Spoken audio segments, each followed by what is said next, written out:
my god, really? And we're live. Hello and welcome to Dungeons and Drama Majors, the live stream D&D show where a bunch of us drama majors and our good friend Ben all get together and play D&D in a steampunk themed universe of our own creation where we have a ton of fun and we hope you guys have some fun watching as well. Any announcements before we jump into today's episode of Dungeons and Drama Majors? My dad's birthday was yesterday. Oh, congratulations. Happy birthday, Daddy Jeff. Daddy Jeff is now an age. Miscellaneous age. Between 1 It and was 100. yesterday? Let's roll a D100 and see how old he is. Yeah. He was at the show just yesterday. turned 77. Jeez. Yo, your dad's Doesn't look a old. day over 76. He looks a year. Funny. Not So, for Jeff. with that, shall we jump in Yeah. To where? to tonight's episode? Is it gonna be wet down there? I don't know, probably I in didn't the bring my freaking bathing harbors suit. of Black Dock. Jump in. So, doing a little recap of what happened last episode, I will apologize preemptively. I'm a little bit sick, so I've lost about an octave of my voice, so I do apologize for that. We started off last episode with the party just noticing the Maelstrom, the ship where the patchwork seemed to be based out of in Black Dock itself, with Abby noticing it with his wonderful elf eyes. The party then decided to Can you head explain out that to me, to head out to one of the local inns and pubs where they can have a bit of a conversation discussing what their next moves shall be, and heading over to first the seven gnomes, I believe it was. Seven It was dwarves. the seven. Mm-mm. It was the seven gnomes. 7 drunken gnomes? Seven drunken gnomes. Heading over to the seven drunken Dancing. gnomes. It was dancing, wasn't it? Weren't they the dancing It was gnomes? drunk. They were drunken. They were dancing, drunken. but they were drunken. I thought I went up to them. I was like, "Where are your?" No, never mind. You did ask Yes. them where their brethren You did were. ask them where their brethren were. Brethren. But they're deciding that the dancing place was brethren. too cramped, the party ended up heading over to the Captain's Vow, where they got a private room and began discussing their next plans for the day. And some The- handcrafted cocktails. And some handcrafted cocktails. It's good. So they ended up deciding to send our good friend Jade over there, invisible and with the spider climbingness granted by Rex, to do a bit of scouting on the ship itself and doing a couple laps of the ship, climbing along the walls and looking in portholes. Jade got a general gist for what the inside of the ship looks like. General gist. You Wow. got a general Jade. list? A general Jade, gist. the general if gist. I was Rex. After this, Jade returned to the party. The party decided to head back over to the ship, with the party splitting in two, with Isla and Ludi heading over to do a little bit of overwatch on the ship itself, keep an eye out as the sun began to set, watching who came and who went off the ship, while Abby, Rex, and Jade decided to try and track down some patchwork individuals on their way elsewhere. Idiots. And finding a trio of them heading towards a bar, they caught up to this trio as they entered the Leaky Spigot, and then immediately followed the following trio that then replaced them, the ones that, as they came in, they then left. They followed this new trio, new slightly inebriated trio, out through the streets of Black Dock itself, and eventually jumped them to try and get some information out of them. A Idiots. battle ensued, number of gunshots and magical blasts echoed out, and the trio was eventually discovered by a pair of Blackguard, the sort of cops of Black Dock itself. And approaching them, hands raised, Jade cast fear on them, causing one of them to go running off in the opposite direction while the other one engaged. A fight ensued with the Blackguard, which was a bit of an elongated one, eventually drawing the attention of Isla and Ludi as they ran towards the sounds of gunshots and blasts of magical energy. As did two more of these Blackguard. The party was able to knock unconscious one of these Blackguard before fleeing into the streets themselves, with the only one of them being witnessed by the still standing Blackguard being Rex. And with that, we are picking up with Isla and Ludi with these two, with the Blackguard that have now entered this alley, taking care of their one fallen ally with the two, or I guess three, unconscious or dead or in some state members of the Patchwork Gang, and with the other three all on the opposite side of this set of buildings over by the docks overlooking the water. So, what would you guys like to do? Just a quick question. Have we found each other, us three? I believe so. I believe at the end of last episode you guys found each other. In the dark. Cool. Well, I don't know, actually. That's just my clarifying question. Actually, I do know. I know that they saw me, so I'm going to return back to that wall that I was at where I assessed the busyness of the Black Dock. Mhm. And I just want to waltz right back across and peer up and down to see if there's any blackguard here, and also how busy this walk is. Okay, give me a perception check. Okay. Okay, it's 4. Looking around the dock itself, it is still rather busy. There's probably about 20 or so people in your line of sight. Okay. You are facing one of the large wharfs of Black Dock itself. Yeah. So there are still quite a few people bustling between boats and getting things moved around. And as you had heard before from Isla, the dock never really sleeps. There's always people working. Right. However, glancing around, you don't see any people in the Blackguard uniforms. Okay, I'm going to turn away, not facing, just face the wall, and I'm going to disguise myself, casting disguise self. I'm not going to change any of my clothing, but I'm just going to have a just a hood that shrouds a face that's human, and all you see is a black goatee, and then just a white human face. Okay. And that's all I'm going to have. All right. So you guys watch Rex walk over to the wall, and you see the telltale signs of disguise self being cast as it sort of cloaks him in this new visage. I turn back to you guys.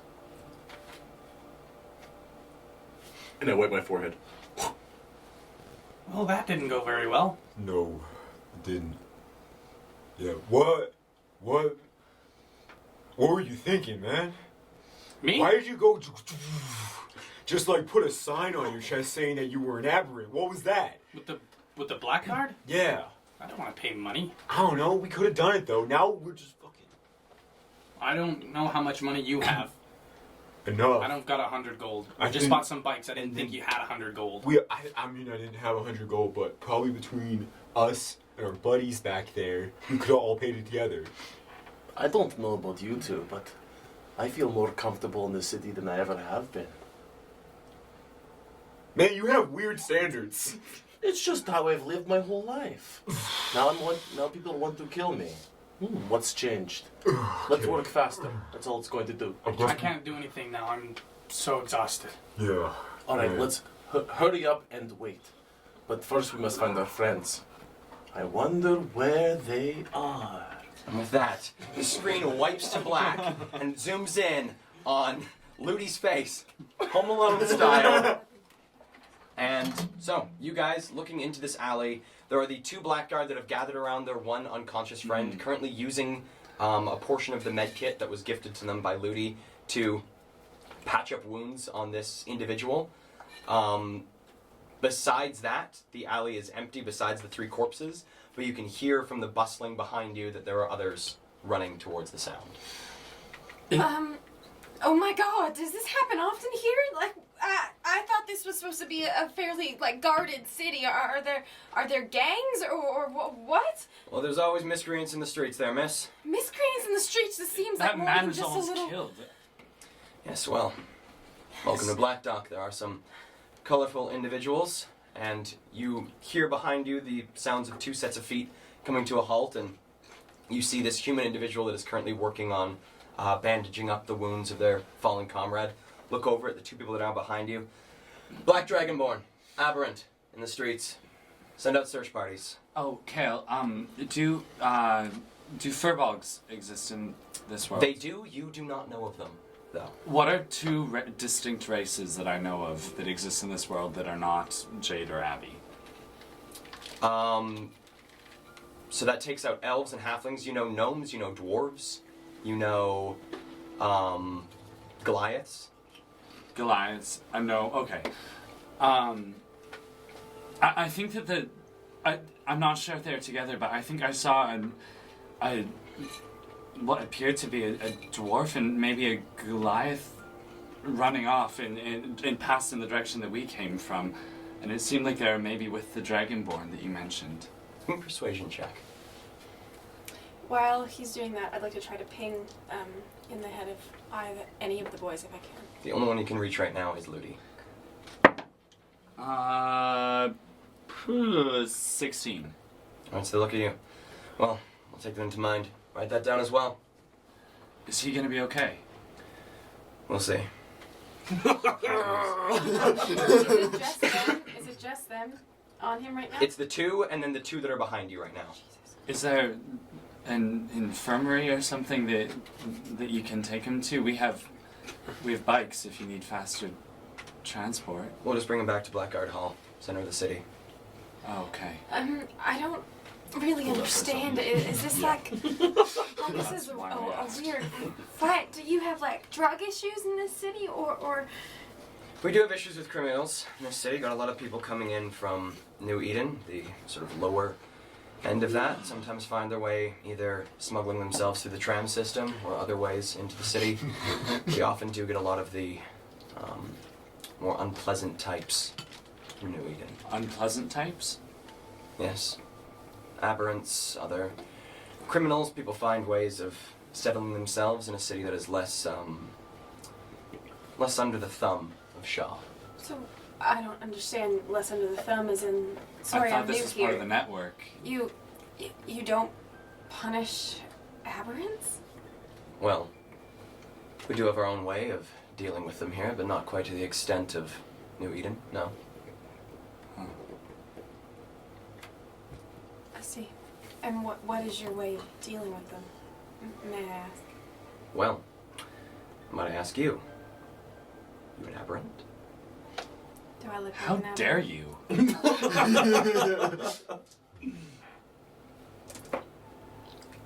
We'd never associate with scum like that. Trevor looks over and you see the one that's been writing stuff down. Escort these civilians out of here. This is Blackguard business now. Can I have my medical kit? Sort of finishes tying one of the bandages around one of the cuts on the side and sort of looks and closes the thing, passes it back up to you. Thank you. Your aid is appreciated. This is now beyond your means. Well, best of luck to you and to him. And one of the Blackguard pushes past you and goes further down the alley towards the three corpses. Is he leading? Is he Beyond the center. escorting us away? No, but the one that was standing there is now just sort of looking at you both, arms folded. There we go. Okay. As we walk away, I'm gonna put my arm around Isla. Okay. And I think we probably head back the way we came. Hey, or do we want to? Never mind. I'm just gonna put my arm around you and start walking. Okay, I'll follow. But I'm the whole way along. I'm gonna keep trying to ping the boys until I Okay. can reach them. All right, jumping back to our boys at the docks. The way I see it, we have two options. Hide in plain sight or hide somewhere private. The one private spot that our friends know is the bar we were recently at. However, if we were to go there, of course Blackguard are going to be searching every place that there is in the city. If we hide in plain sight, what I mean is the docks. It's close to where we are going next, and potentially we can hide there because the Blackguard will not notice us amongst all the people. What do you think? I really need to rest. Yeah, I need somewhere to lay down. I'm tired. Should. And I don't think we can go back to the bar. The Captain's Vow. They saw you in there. It's true, If they see us, they know we were with one. but they don't know that I look like this now. Yeah, but they know who we are. They saw us with a black dragonborn. Yeah. Idea. What? What if we go below? Below? There's got to be sewers here, right? I don't want to go back in the sewers. Yeah. Why don't we just find an Rats inn? down there. Yeah, let's go. Let's over find our there. party. Let's talk to the friends of ours. Yeah. Yeah. Well, we got to find them first. Where do you want to go to find them? Well, weren't they by the? You want to go back to the scene of the crime? They weren't by the scene of the crime. Yeah. Are they around here? Yeah. And they were were just at the docks, so we may as well. Yeah, they were at the docks. Just make sure that we can find them over here and then. So maybe go to the Maelstrom? Near it. Isn't that where they are?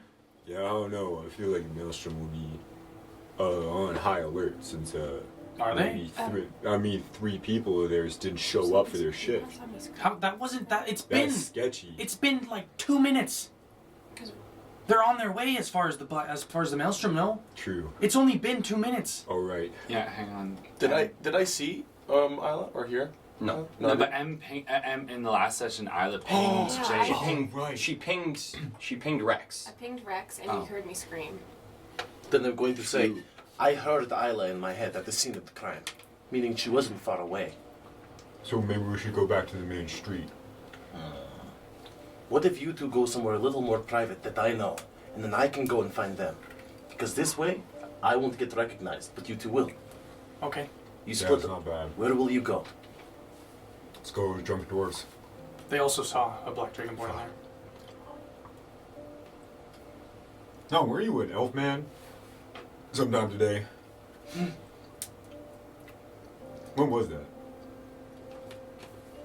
I was an elf man until I dropped it when we confronted the patchwork.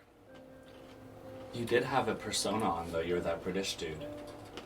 Remember? Against the patchwork? Yeah. You had it put on. I know that you changed your face before going into Was a blue dragon. before going into the spigot. Remember, you're that like lofty, Yes. hoity-toity British dude when you first confronted them and played that game with Jade and like pretending that you were gonna try and attack him. Oh yeah, the blue dragonborn. I was a blue dragonborn then. But I dismissed it when I was at the spigot. I was a black dragonborn there, Oh, okay. which I probably was also. What's the spigot?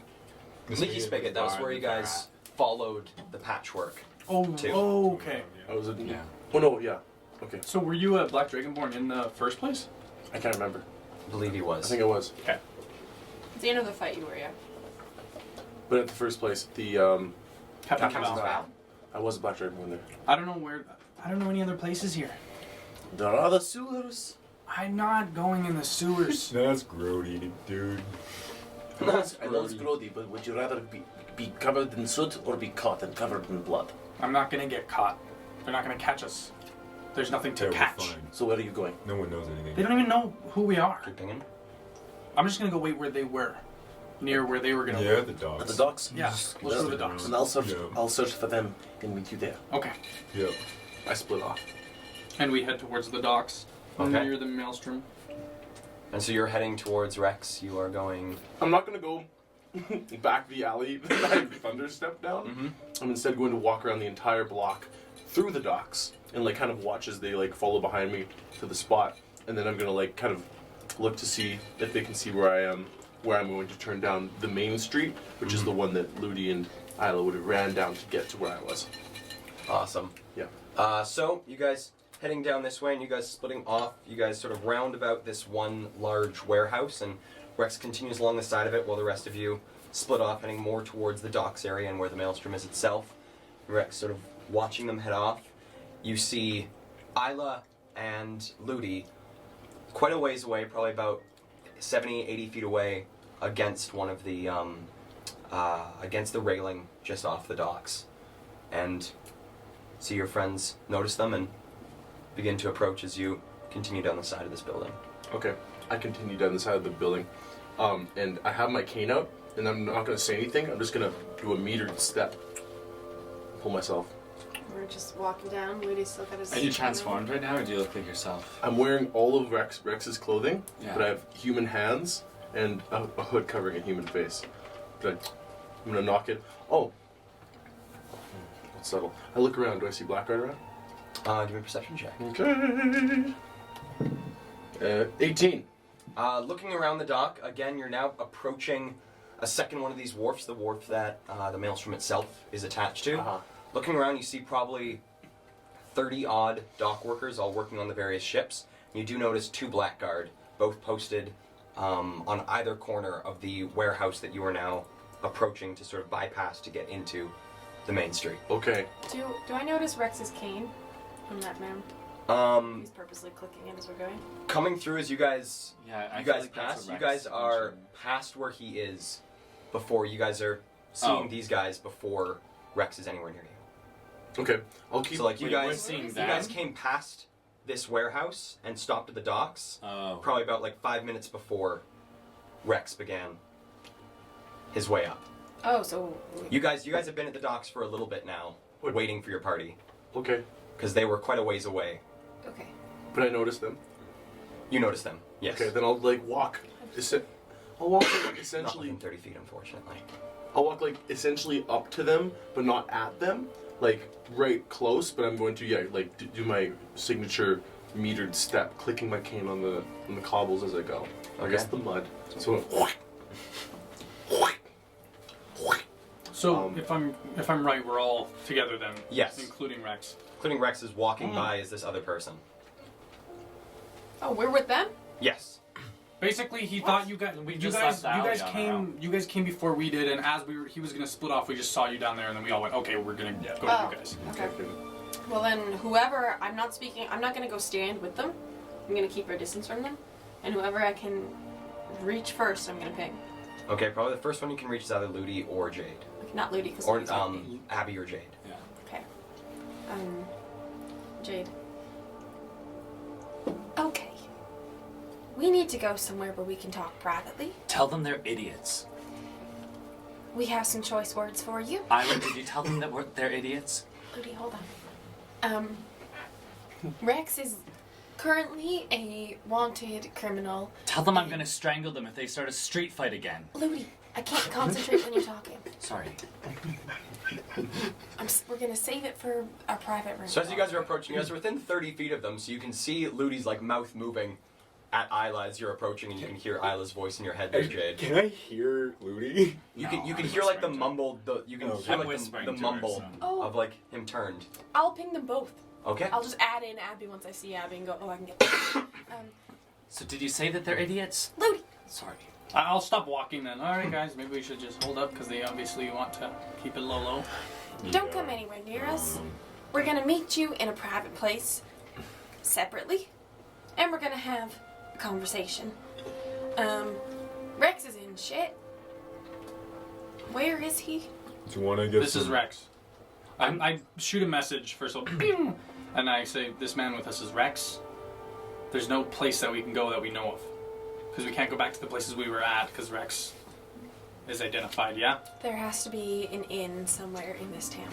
I'm saying we just don't know of one. We can find one. What are they saying? Isla. We need to find an inn. Can you ask somebody? Yeah, okay, I'm gonna look around the streets. Is there any like civilians walking around? There are plenty civilians walking around. There are people working on the docks themselves, people going between Oh. the docks. Is there a stall I can walk up to, like a market, like someone who's selling something? This isn't the dock itself isn't set up as a market. The dock itself is all for these boats and the moving of supplies, so there are no stalls. Okay, set is up there on the like docks. a homeless person or someone that's... Give me a perception check looking for a homeless person. I'm looking for someone of like low stature, someone that I can... Yeah. Perception? Abuse. 17. 17. Looking around, peering through the docks, you do see about 40, 50 feet away from you to your right, you do see a quite scraggly woman sitting back against the railing of the docks. She has a small little, looks to be a leather sack opened up in front of her with 2 or 3, looks like silver in it, Okay. and she just sort of watches as people I'm go gonna- by. And, I'm gonna jog on over to her. okay, she sees you approach. Excuse me, miss. Spare change, sir. Um, Coins for the poor. it's Been a rough season, this one. okay, sure. I guess I give her, I give her 10 copper. Okay. Is that? Many thanks. Oh, that's enough. I'm new to town. I was just wondering if you could maybe recommend a quiet, inn out of the way somewhere, Quiet inn. Well, or a place where we could stay for the night. you have a few options in the city. The ones that I've seen people go to the most are either Traveler's Port or the Black Clover. Traveler's Port or the Black Clover? I'm gonna bend down. Mm-hmm. I'm looking for something a little more discreet. If you know what I mean. Well,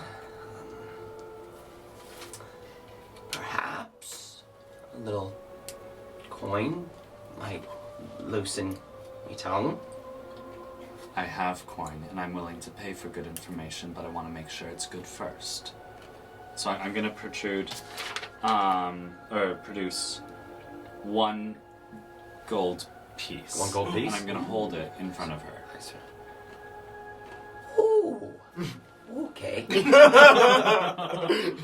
Well, if you're looking for something a bit more under the radar, I've heard Ivory and Ebony sometimes have cots open, usually for a certain kind of service. But I'm sure you What, could. a certain kind of service? Well, sometimes when people come in off the ships, they have certain tastes that they wish to fulfill. Say no more. Thank you, Miss. Margaret. Thank you, Margaret. I trust you'll forget that we ever spoke. Sorry? I walk away. And she pops it. She doesn't put this one in the pouch. She puts it into, looks to be a small pocket on her ragged clothes. Oh, okay. She said Ivory and Ebony, right? Yes. Okay. Oh. I turn around. Margaret. Forgot something? Just the address. If you head to your right, it's just eastward from the main commons, where you'll find the dancing gnomes and the captain's vow, just to the east of that commons. Okay. Thank you. And I head back to Isla. Okay. Isla? Oh, never mind. I'll talk to her when I get there.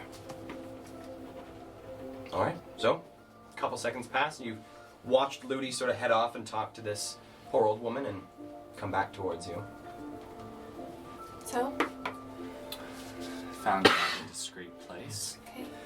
It's just east of those places that we were staying before. Just up here, I think I can find it. Do you want to tell them to follow us behind? What's it called? It's called Ivory and Ebony. Oh, fancy. Yeah. Boys, I'm in their heads. Okay. We are heading to a fancy inn called Ivory and Ebony. Produce your gold. You are paying. We will see you there. Follow behind if you want. It's to the east of where we were before. Actually, no, follow behind, please. But keep a little bit of a distance. Have they seen Rex? Rex is the man with the cane. Oh, of course. Okay. Okay, I'm gonna lead us to Ivory and Ebony. All right. So, heading down the docks, you guys begin to see these long shadows extending across the docks themselves as the sun just comes to the horizon point and this warm glow begins to fill the docks themselves, shrouded from all the various shadows from the ships and rigging that's on the docks themselves. And as you guys begin to round the corner into the commons where you'd been before, twilight begins to fall on Black Dock. Reaching the commons, you guys make a quick right, and heading down this street, find yourself looking to your left into a small little, looks like a courtyard. And you see in this courtyard is a rather fancy looking building with quite a bit of gilding and what looks like some sculptures that have been built throughout the sort of facade of the building itself. And you see sort of written in gold in an arc across the front of the entrance of the building, Ivory and Ebony. Oh, this doesn't look like a... This looks beautiful. I burst in. All right. So you come in through. It is double doors entering into the building. Isla, just let me take this one. It's something I just... Okay. I'm gonna walk up to the reception. But Is there the a boys desk? are paying. The boys are paying. The boys are paying. The boys are paying for days to come. Yeah. Yeah. Yeah. Yeah! That's what I told them in their heads. We've now heard this conversation as we're walking next to them? No, Not you're next behind to us. We told you to stay behind us. Oh. Is there a receptionist desk somewhere? As you open the double doors, you find yourself facing a semicircular front desk with a pair of curving staircases that lead up to a second level. Oh, this is On the second level, you can see a ring of various women looking down into the reception area. You also see men mixed in with the women as well. Oh. Looking to your left, you can just faintly hear the sound of soft piano music and what sounds like slight strings being played in a room to the left.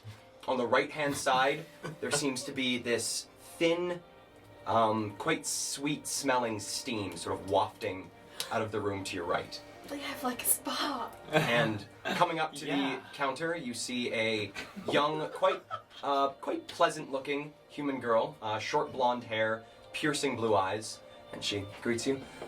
Welcome to Ivory and Ebony. How may I sate your tastes? Hi, we're Hi, looking we for are.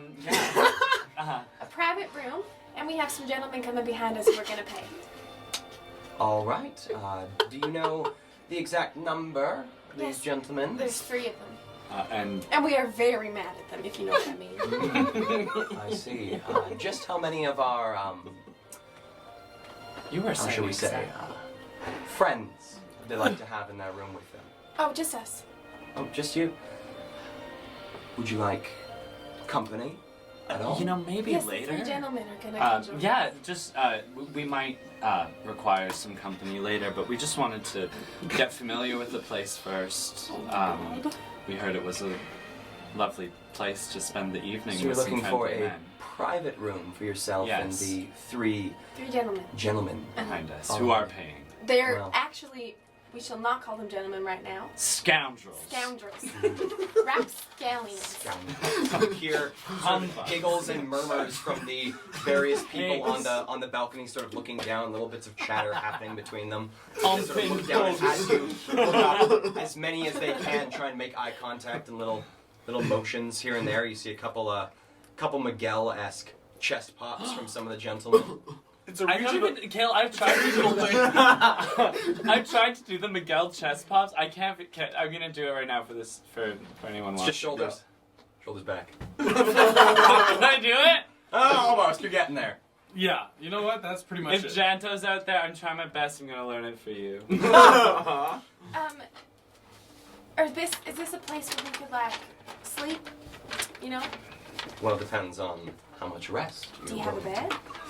We do. Great. Can you make it a mean bed, like lumpy and They bad? really- Or if it's a water bed, let it burst. They Would you enjoy like- being made would you to like feel all- very uncomfortable. I'm 5 of you. very mad at these guys. Like all 5 of you in the same bed? Would you like separate? No, I'd rooms? like. Yeah, 2 beds. We probably need 1 room. Do you have multiple beds in 1 room? Unfortunately, our rooms just have our private rooms. Just have 1 bed. Oh, well, Okay, that'll I don't do. need a bed. Yeah, no, Isla, you and I will take the bed.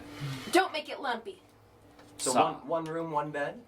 I think we're gonna be just fine with whatever the private rooms accommodations already are. Have we entered? Well, we do have. You guys have entered. You guys have entered behind and see the 2 chatting. And as you enter, the ring of people on the balconies all sort of greet you with little highs and hellos and When I little say, waves. no, those are them. We're mad at them, like- remember? I told you we're mad at them. You hear a couple whistles and hear some murmurs among, like, "Oh yes, we are." Yes, we are. Thank you. I said I wanted to rest, but I wasn't talking about this. As soon as we walk in, Abby looks at the people on the balcony and is like,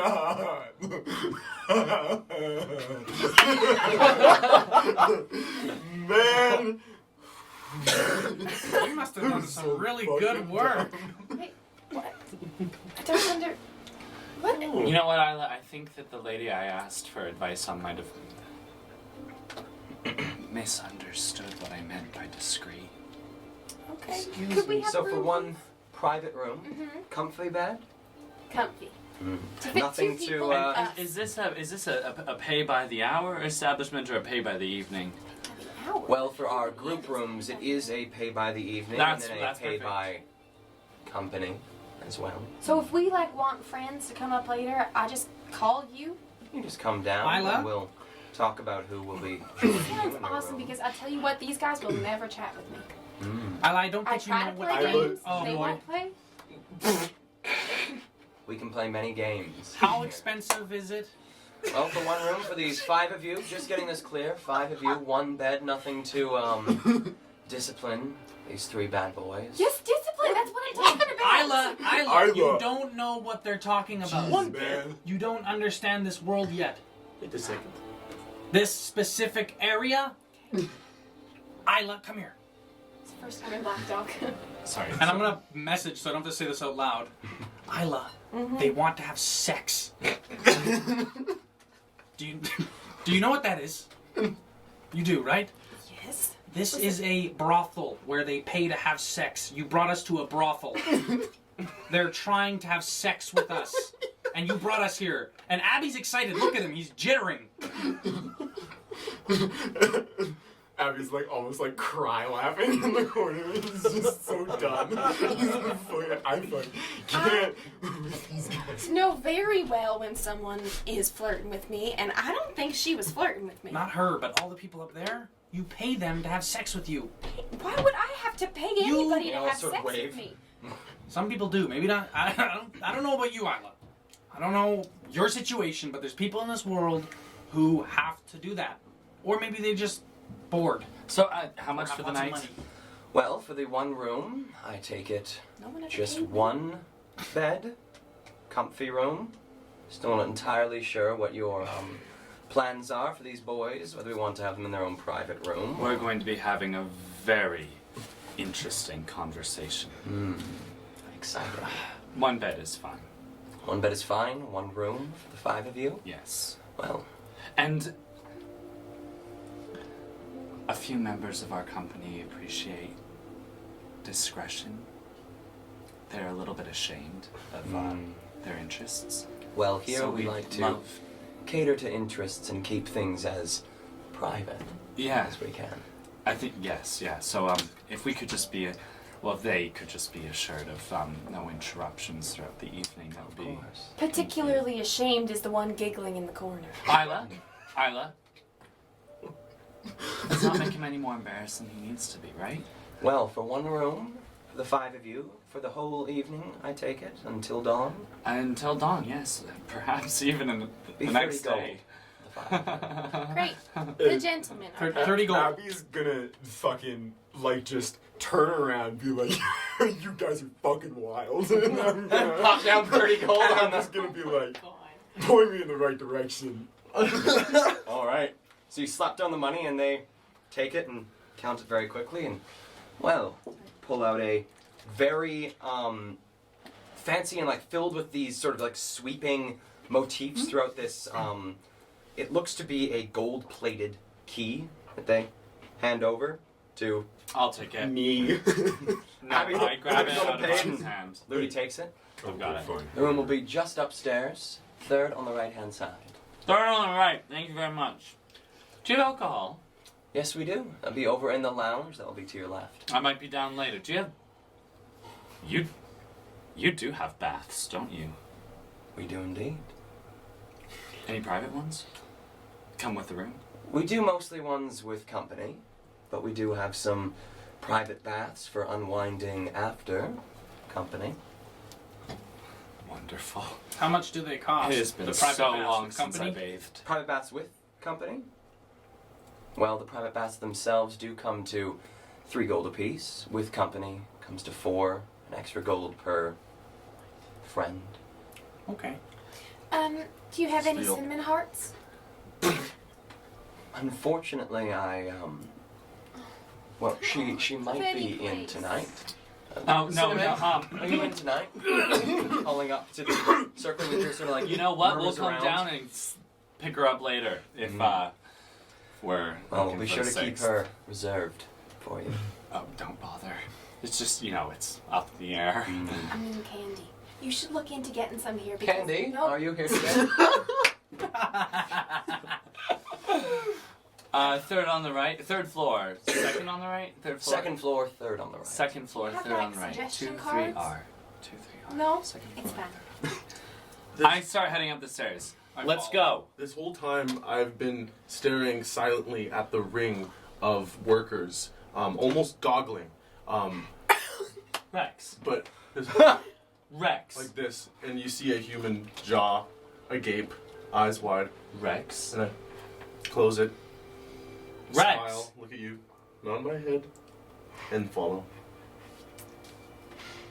I follow You behind them. slut. I trail behind them, mesmerized, smiling, waving, introducing myself to everyone along the way. Okay, so the 3 that you introduce yourself to I know. as you're coming by. Wait, can I stop? I want to stop her after the first person she introduces Okay, herself so the first person that you reach your hand out to, this red-skinned arm comes and sort of daintily grabs you, sort of by the wrist, and gives you a pretty strong shake. And looking up, it is a male tiefling with these very bright yellow eyes, and what looks to be these sort of swirling motif tattoos up their arms. Seem to be wearing nothing but what looks to be briefs, and shake your hand and You say, are fabulous. Flame. Isla. Yes, indeed. Like my hair. Look at that. Let's talk in the room, okay? No. No. No, we'll say hi later. Okay, just 1 second. No. Please. Is your real No, name? no. I have to know. I take her by the hand, and if it comes to a strength check, it comes to a strength check. Does it come to a strength He's check? pulling me away. I go, is your real name Flame? Sort of ways to go. Lee is the matron of our He's gone full Karen. And so you guys, No, that's not a Karen thing. It's not a Karen thing. No. Controlling 2 episodes her ago was a unruly Karen daughter. thing. 2 episodes ago. 2 you guys episodes ago, I was head to your room. Yeah. In fact, at this point, once I overheard where it was, I'm going to like go to it and then just wait by it, and so I can keep looking at these faces. Okay. So standing where you are down a bit of a hallway on the right-hand side, but you can see the sort of left portion, a bit of the left portion of this curving balcony. And you see some of the people are looking at you and waving, and then you hear what sounds to be sounds down in the center of the gallery itself, and faces then turn back towards whomever has just entered the building. I'm looking around to see if our entire party is with us. I'm walking to the door. Believe Where so. is everyone? Everyone is with us everyone except else for is Rex, at the who is door. behind. No, I'm at the door before anybody. Rex like rushes ahead to the door. Abby is right behind Rex. And you're goggling at everyone? He's goggling back down the hallway Yes, at everyone you behind just you said guys. that. You're goggling at all the prostitutes. Okay. I'm gonna open the door. Okay, so And I'm- sticking I'm- the key in and giving it a quick turn, the door creaks open and you find yourself looking into a small little entryway with 2 little closets on either side, Okay. both of them partially open, and you can see hangers set up for like the leaving of coats, and you see small shelves for the leaving of other garments.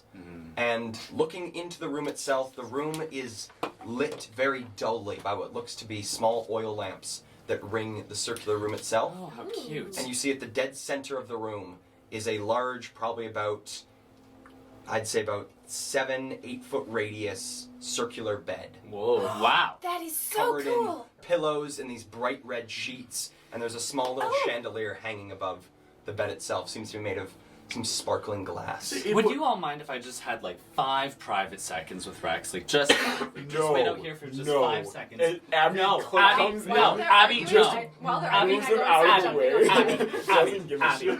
Abby, are you gonna? I'm gonna face Rex and I'm gonna Just slap pass. him across the Already. face as hard as I possibly I'm can. gonna In the dodge- hallway. I'm gonna dodge it. Okay, give me a roll to hit there, Ludi. I'm already in the room jumping on the bed. Okay. Bed has some serious bounce to it. I've walked in between the legs of everyone. Okay. And standing against the wall, arms crossed. It's a 15. It just hits. 15 just hits, so you take 1 point of bludgeoning damage as Ludi across the face. I disguise myself. I look at him with like a really dirty glare, like as a human would, like the way a father would.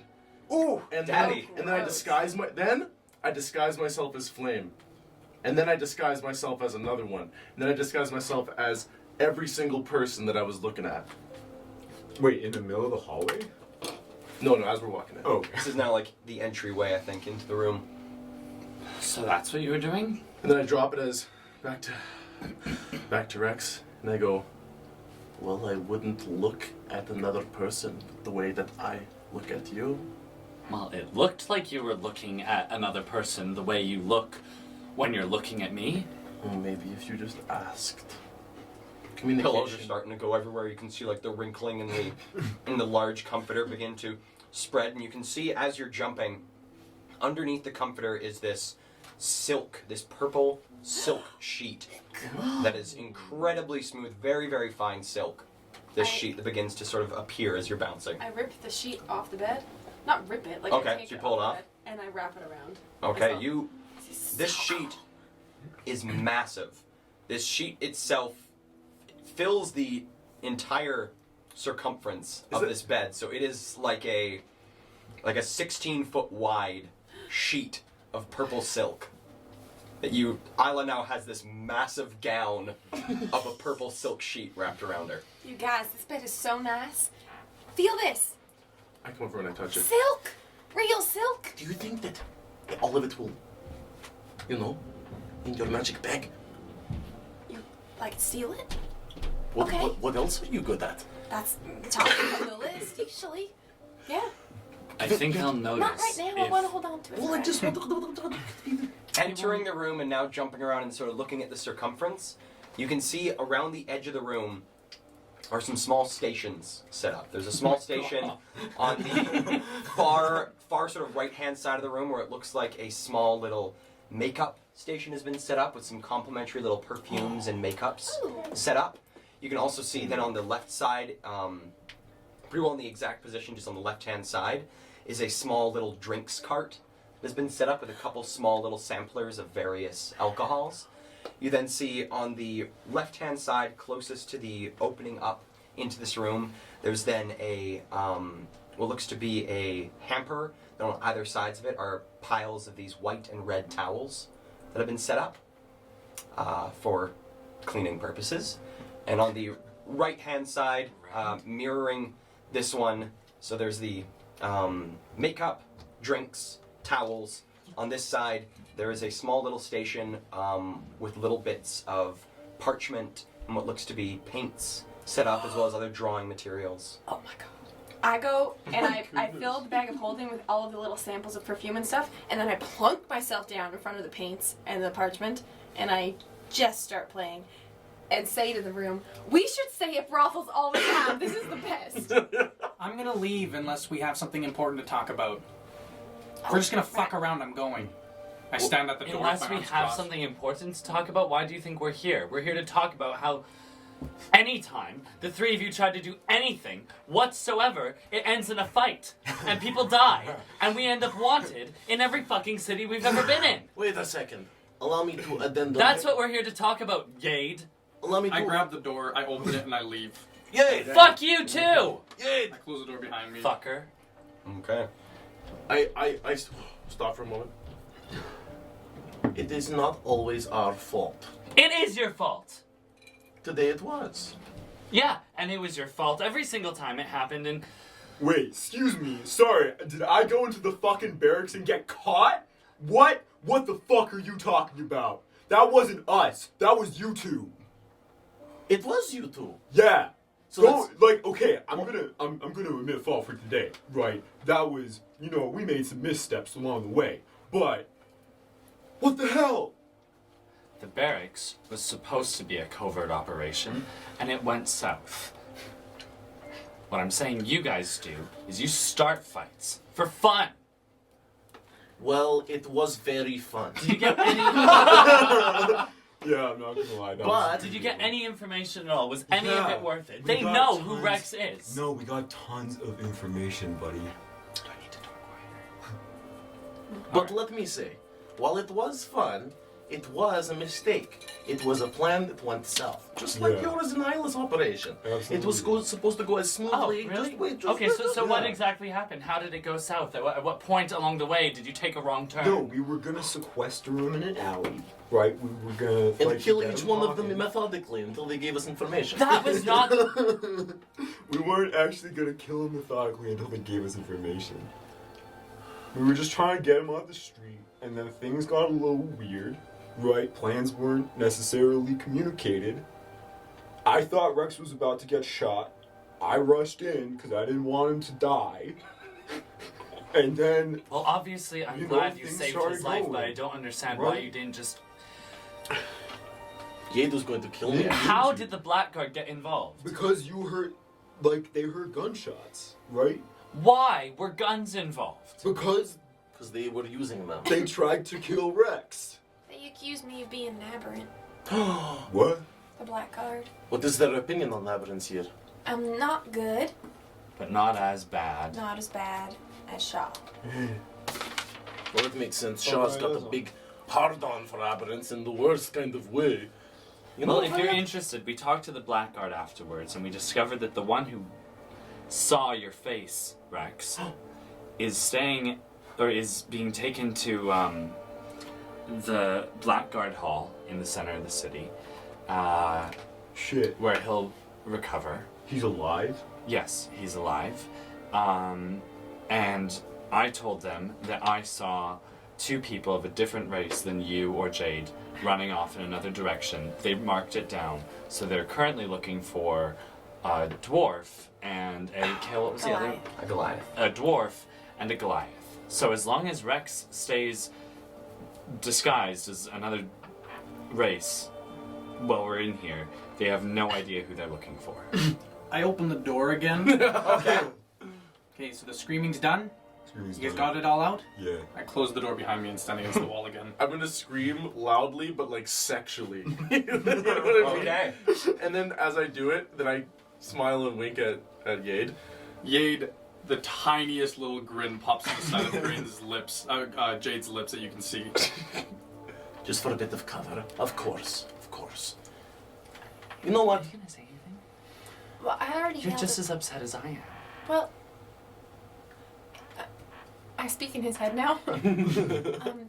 As they were telling us that we've done bad things to you, which, by the way, I think was a totally different situation. It also I occurred agree. to me that you did literally heal the guy who knows. So maybe we're just best to leave it at that and not mention anything else. If you have something to say, you could probably say it to us all. We are Yeah, a team come on. here. Right. Aren't we? I could tell that you stopped talking and started going. The That's paint Woody. that I was finger painting with, I go like this. You get a spray of like black, white, and what looks to be dark red paint just in the face. Right, I would. Don't get the wrong thing just because they're fun colors. So did we learn anything at all? Yeah. What did you learn? We learned The that paint? they know somebody's on the ship. It's a prisoner. It's They- her. She's on the Oh, ship. We know yeah. where she's on the ship. Yeah, they told us where the Where prison is she was. on the ship? She's in the middle compartment of the boat. If you go down the stairs on the top floor, it'll come to a room where she is. There's the prison. She's on the first level. Yes, the first level. Yeah. The one that is probably underneath water. Wait, I thought it was the middle one. No, she's in the middle of the center of the boat, It's gonna be so hard to but get on down the there. very, very bottom. Yeah. And It's we the know first floor. we know that Jade's right, and there's like 30 or 40 people on that boat. Right, so guns blazing isn't gonna work. Is But, there any way we can get people off of that ship? man, I was thinking, right? It's a gang. Yeah. They deal in contraband. Yeah. So either they've paid off the Blackguard, and the city's corrupt, or The they, Blackguard doesn't know. So we Well, can that's just what I we was- can just fucking narc on them, can snitch, and then see what happens. But you know what? How do That'd we be determine? We need to send a letter to the King of Regs. Why? Why? He can probably tell us if the Blackguard is in with the patchwork or not. That's a good point. Isla, can I have some of that paper? Ludi, we have no time for letters. Yeah. We could travel back. We have all the time in the world. Yeah. If we were to They do haven't that, we killed could that just girl travel yet. back. That's exactly the thing, though. Might be faster. Might We be don't have faster. all the time in the world. I agree. I don't think we do. They're torturing her. They're probably torturing her, and if they catch wind of the 3 people that we killed, they might start going up. Because especially since we've destroyed one of their warehouses already, Okay. they're gonna catch news of that. 3 Yes, people yes, here yes. dead. Okay, so what's the concern if we tell the Blackguard? What did you say, narc? Not We for narc I would on snitch that? on him. Well, Okay, so if we Yeah, because snitch, we'd be narcs if we snitch on the him. patchwork to the Blackguard, What? and the Blackguard is in with them, what are the consequences to us? well, they will They arrest us? They'd probably take us down. yeah, they'd probably kill us and just say that we were aberrants or something. Okay. Well, here's how I'm thinking right now. If we are having some plan to get the people off of boat, then boat will be less occupied. However, I want to make a correction to something you said earlier, Ludi. Oh, great. Let's hear it. You said that I don't know, or I'm not very good at pretending to be other people, which first off is an offense against my art. I've been training for weeks, so I would Do you like want my opinion? I would like for you to apologize to me when you are ready, but I am very good at pretending. In fact, I have a magical gift that helps me pretend. So Did I if- really just say that? last session. Last session said you're not good at pretending to be other people. Yeah, something like you can't. It's not. Yeah. I don't What was the context? I really want to remember Because this. he wanted to go on the boat as a. watch the last episode. And I'm thinking. No, I want to know how to respond to what you're saying. I don't remember saying this at all. How did I say it to you? He wanted to go on the boat undercover as one of the gang members. Oh, okay. And I am thinking that is actually one of our best options. I have recognized and studied the face of one who was on the boat, who was probably the leader of the trio that we killed, and also I can mimic her voice impeccably. At least I think so. If there's a plan that doesn't involve me, you could do it tonight as well. I just can't be of any help. I'm exhausted. If it comes to that, I just need to get a bit of reconnaissance. Figure some things out. Say I lost my weapon, need to get another one from the boat. Go look around. Then maybe that is what is best. Oh no, who'd you go disguised as? The woman. There was one woman. Who's Yes, there was just one woman. super late for work, right? Without her two partners. Yeah. That would be wild. The best lies have an ounce of truth. Yeah, but you'd be like fucking court-martialed as soon as you stepped on the deck, right? They'd be like, I just fear where that are if you something at? does happen, you're alone in there, you're imprisoned, and then now we have to get two of you out. Well, how late would she be really? It's only been, what, about half an hour since the incident in the alley? She could have just been stopping for another pint. I mean, they seem pretty fussy, I pretty worried to get up and go when we were, wasting their time a little bit. I don't necessarily know that this organization is forgiving of that sort of thing. That being said, they're probably out looking for the group right now. Well, Yeah. we don't know that. They're probably gonna know very soon. Yeah. Well, I don't have another face or another voice aside from hers. The other two were talking, but just in bits and pieces, not enough for me to remember. However, she talked a lot. Mm-hmm. I can do her. Okay. If I were to go, and if she has some sway, could maybe get a bit of information. I lie my butt off in the meantime. Pretty good at it. Hey, do you know if they know that? Like, they probably know Archie's dead, right? Well, who's to say? What about the other guy? We came here pretty soon after we did that, yeah? You mean Yeah. you mean the fellow you guys were talking about, Half Rock? No, the third He one. slept. The other flesh shaper. Oh, He slept the night. well, I'm not sure if they had as much import, because I know that fellow, that large one who was hacking up the cows in the end, was going on and on about Archie. However, I was Archie.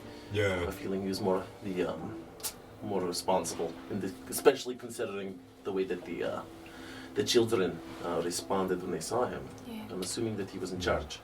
Yeah, so then you're the other guy, right? Because he was also there. They might not know that he's dead if our employees did a good job of cleaning up the mess. I don't, Also, his face was melted off. They couldn't identify him anyway. but I don't know how he looks or Oh, shit. sounds.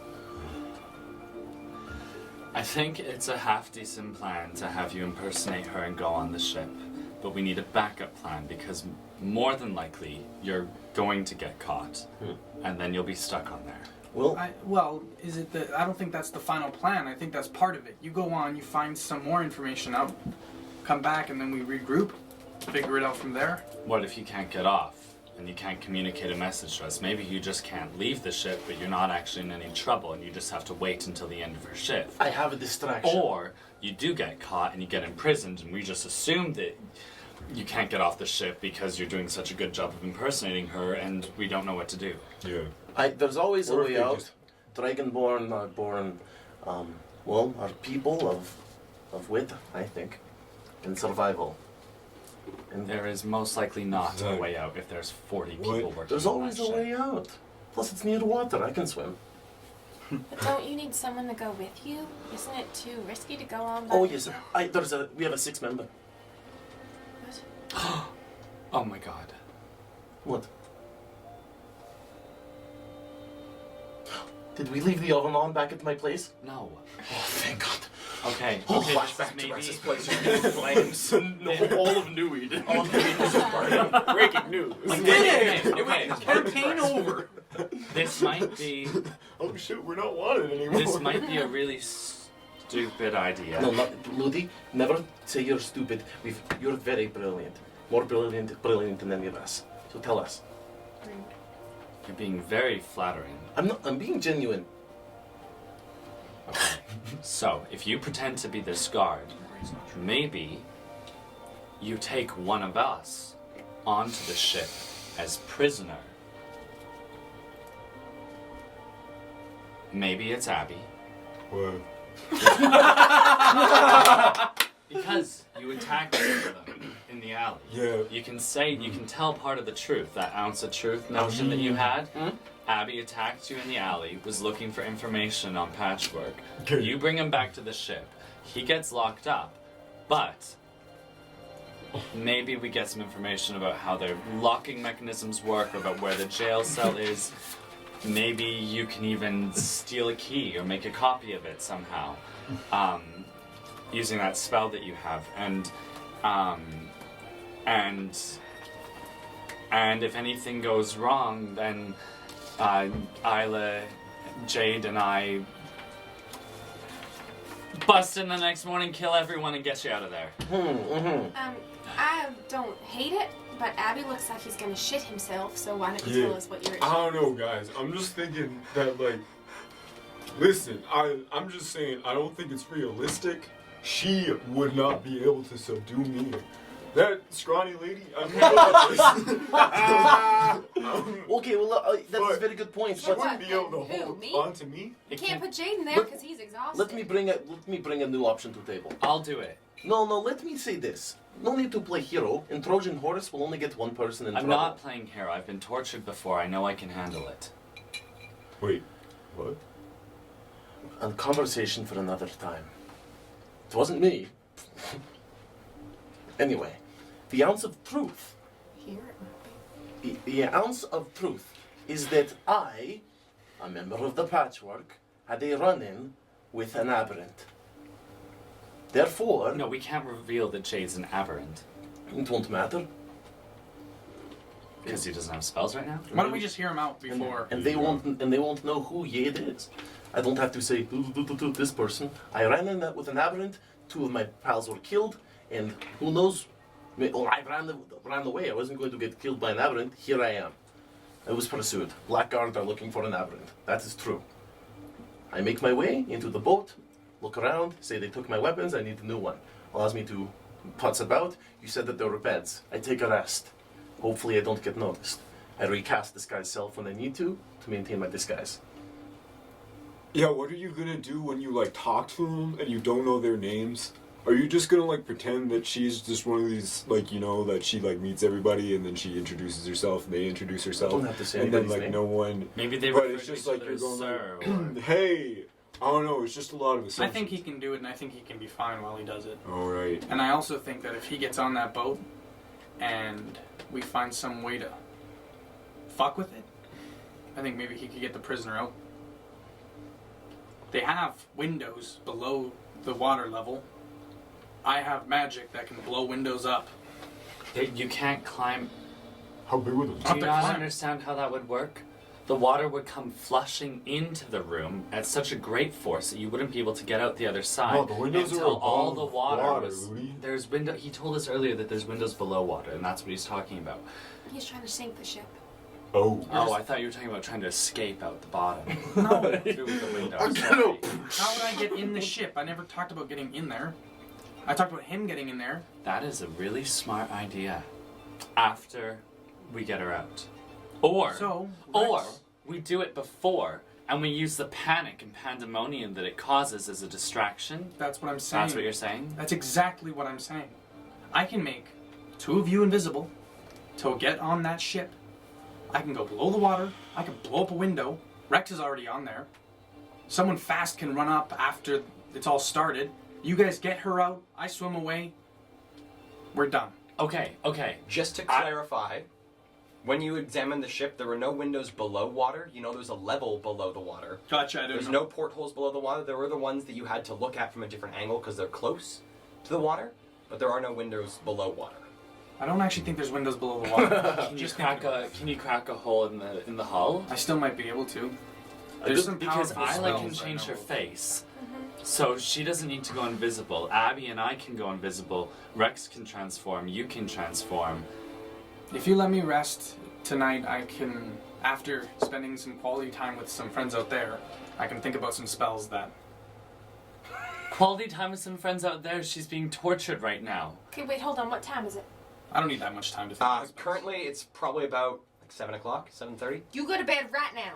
Because no, listen Give to him me. some lax. Wait. 4 hours. They told me no, he won't get his spells back if it's only 4 hours. you will No, with you'll lax. fully rested after Yeah. a dose of lax. Lax is a full long rest. We can do this in 4 hours. They told us to get there between 11 p.m. and 1 a.m. because that's when the docks will be the quietest. If we're literally gonna blow up the side of a ship, we need to go in the middle of the night. Go to bed, take drugs. Rex, give him Go some to bed, lax. take drugs. No tiefling Best for you. kind of mother. I don't want a tiefling. Ah! I walk slowly and with like a lot of reverence towards you, and I'm like no sound is getting into my head, and I slowly walk towards you, and my look of seriousness softens into a look of compassion, and I'm gonna sit on the bed and put a hand and boop, boop, boop, on the bed beside me. I'm at the door. I stand there, still arms crossed. And you do not get the silk blanket. And I speak across the room. Yade, from one labyrinth to another, our future lies in our dreams. And we share a dream for a changed New Eden. And if we don't act tonight, New Eden may be lost. And I pull out a canister of glass. What? I shake it. No, as in flag might be lost. New Eden's gonna be fine if we don't find this thing. It's point. just a show. Yeah.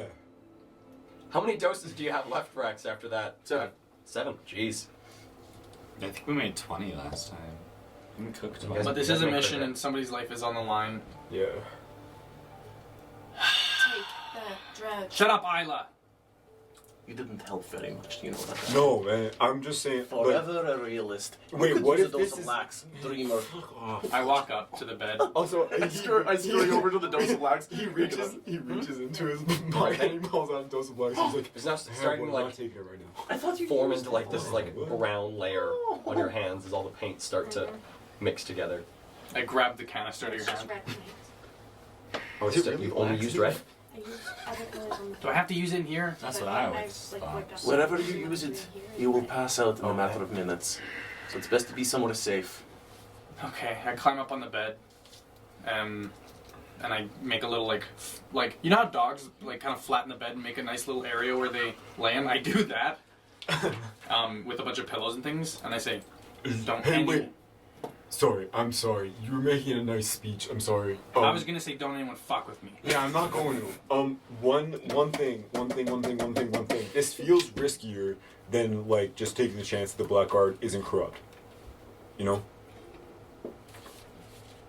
Didn't you say if they were corrupt, we'd all get killed? Yeah, but if we fuck up over here, we might also get killed, right? Yeah, but this one. Like the bad branch of all of these trees is gonna snap and make us fall to our deaths. But Abby, this one's way cooler. As soon as he lies And down, he is out. I go, not Yade. And put my hand on him and pat it like this. No, Then I walk, and then I no walk. response from the body. No, and then I walk straight over Abby, and I go, "Hey, Hey, good what? conflict resolution." And I put my hand on the side of your face like this. And then I walk away, and both of you have red handprints These big red handprints on the side of your face. from paint. I walk over to Isla, and I say, with paint still splattered on my face, and I've got kind of kind and sorry eyes, and with a charisma of 20 that shows. And I say, Ayla, dearest, I apologize. I understand you and my dearest love are mad. I'm sure you'll find it in your heart to forgive us. But I just wanted your blessing before I go. I shake your hand, put a stripe under both eyes, and then disguise myself as the woman. Wait, you're going right now? Why? No, you're Wait, not. why? Why? We're waiting till Jade wakes up. For reconnaissance. You have No, no we're all backup. gonna go 4 together. hours. That's stupid. You're not going now. To figure out that she's there. She is there. She is That's there. what Jade said. We're waiting until Jade wakes up.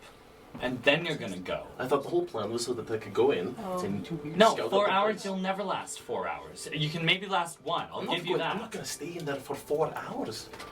Oh, you're going to be seen because she's going to be late for work. Exactly. All right, fine. Good luck, whatever. What? I'm What? coming to the dock. There's no need for you to come. You'll just blow my cover. I'm not going to come on to the ship, and I'm not going to talk to you in the streets. Oh. I'm gonna hide somewhere nearby and watch to make sure you get on safely and you get off safely. You're always around for me to get off. Thank you, Ludi. Let's go. And I disguise myself as her. Okay. And Isla, Uh-huh. What?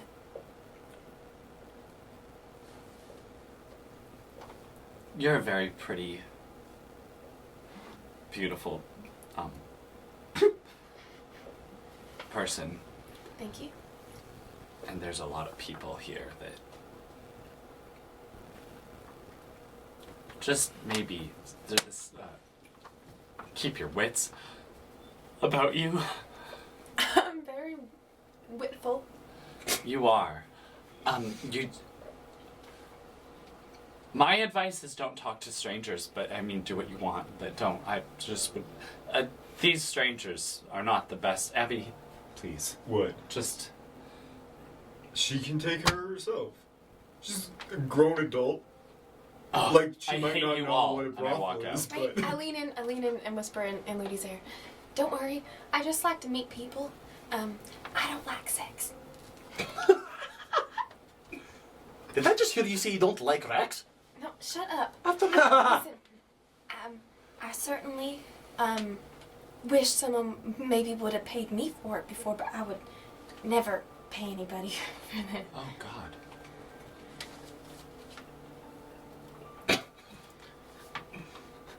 Okay. Good night. See you in a bit. Be safe. I do want to meet that tiefling again. What? What? I made a painting. Anyone wants to see? It's like a Victorian style painting of the red tiefling like this, with I'll keep flames an in the eye on background. Nice. It's beautiful. But they're professionals, right? Like, it's their job, right? They're just trying to get paid. I'm talking like, about the like customers. everybody. Man, we haven't seen any other customers. Figure it out. Try not to get yourself killed. Maybe I'll have a bath. Oh God. at the door, I just want to try to remember, and as in recall what the voice was. For her. The voice was a very gritty, sort of low-class British accent. Something like this. About. That's it? Yeah. Okay. Then I test that for one moment. I go, check 1, 2, check 1. Roger. And then I drop it back to the, I'm going to just change to the hooded white face with black goatee. Look at the door and raise my hood and one eyebrow at Ludi. And then open it. All right. I'm gonna come out the door with him, and then I'm going to let him get about 30 feet ahead of me, and I'm going to keep about a 30-foot distance between us. And once we get, or as we approach the maelstrom. All right. So as Rex descends the stairs and begins to leave, you hear in unison from the slightly lesser circle of these individuals, "Have a good night, sir." I glare at them all. And as you leave, "And you as well." I kind of just like little smirk appears of what's visible and nod and keep moving. And then as I exit the building, and see if anybody's watching at all. Coming outside the building, there is one wood elven, quite thin wood elven gentleman smoking a cigar, but that is it outside. Okay, I'm just gonna essentially beeline my way to the maelstrom, but I don't want to keep my head down. I want to be able to look around so I can see if things of interest are happening, particularly blackguard or patchwork movement. Okay. As you make your way through the city, give me a perception check. Okay. 20 natural. Wow. Natural 20. So plus mod, it comes to Natural 20. Okay. So making your way through the city and heading the beeline route to the Maelstrom itself. Yes. Glancing about, the city is still lively. Okay, yep. It being now 7:30ish. There's still quite a few people on the docks, moving things about. You do notice small groups of about 2 to 3 blackguard, sort of making their way down the wharf and glancing over at things and heading down some of the wharfs and beginning to talk to people. Okay. Also heading through the city itself as you come into the sort of central commons where you'd found the 2 bars before. You see a trio of blackguard talking to some of the people on the patio of the Captain's Vow. Really? Okay. Besides that, you only see the couple that are stationed every so often. Do Along I the wharf. notice the blackguard talking to the people on my? Do I know my passive perception? Sure, what's your passive? 10 plus proficiency bonus. It's, yes, 10 plus your perception score Which is Oh. is passive. Oh, it's the same thing. Okay, 13. So yeah, 13. 13? I'd say you do not with the 13. Okay. Don't notice them talking. Okay. in my paranoid state.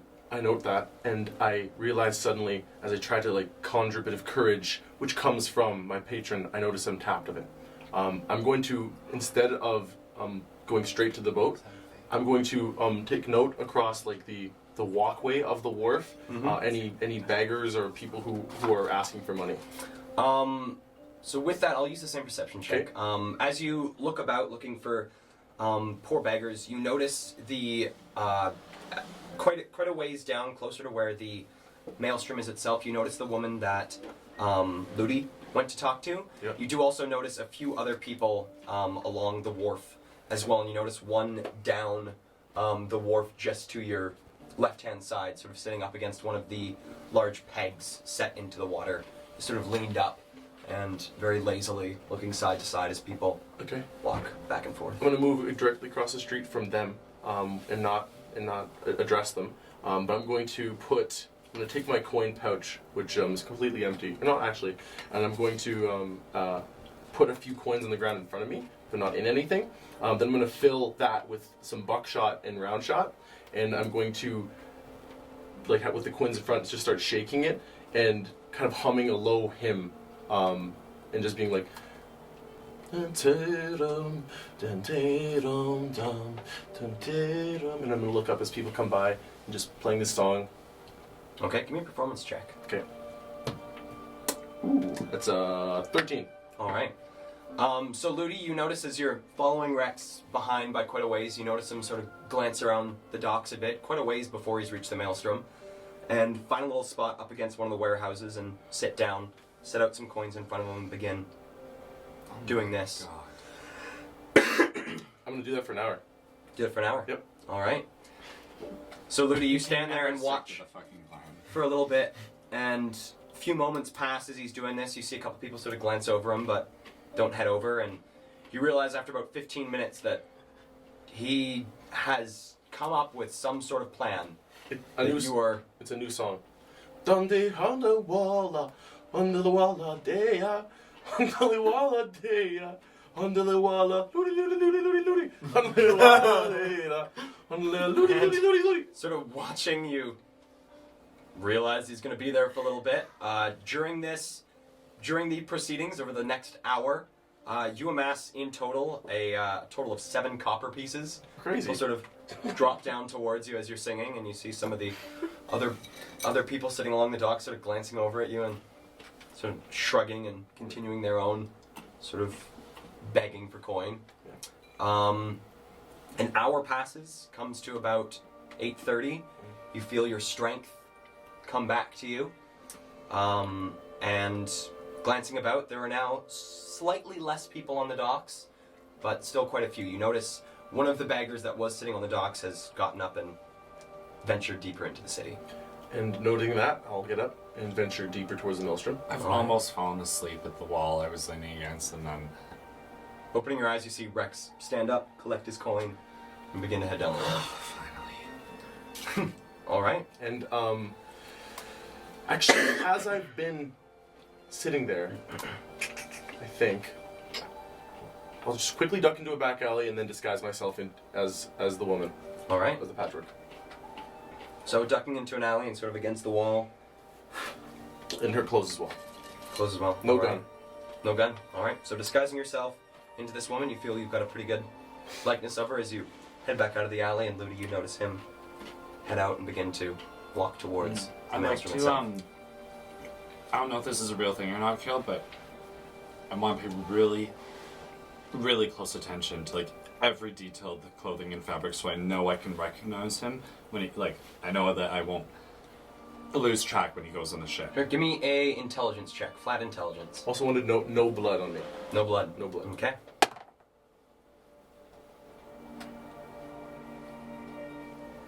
Sorry.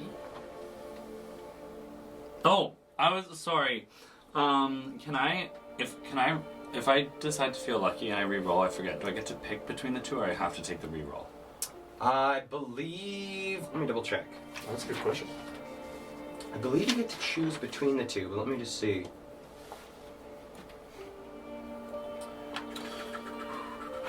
Two luck points. You choose which of the d20s you want to use. Okay, Yeah. I'm gonna roll again. This first one was a 13 Okay. plus 1 for intelligence, so 14. Oh, whoops. Give that sucker a reroll. Yeah. 19. All right. The second one. So you feel you've got a pretty good image of this person that Rex is imitating in your head. Okay. I have my cane tucked into my belt on the same side that the sword is. There's Okay. a sword, correct? They did have a short sword, I believe. Okay, yeah, just there. And I'm going to move towards the boat, not walking. I'm going kind of like a half jog. And I'm going to be looking about me over my shoulder as I move straight to the gangplank. Toward the gangplank. All right. So whereabouts do you stop, Ludi, in your watching of Rex? I'm gonna go hang out in the same spot where Isla and I were hanging out before, because we weren't approached there, so it seems like a pretty safe spot, and we had a pretty good view of the gangplank and the ship, right?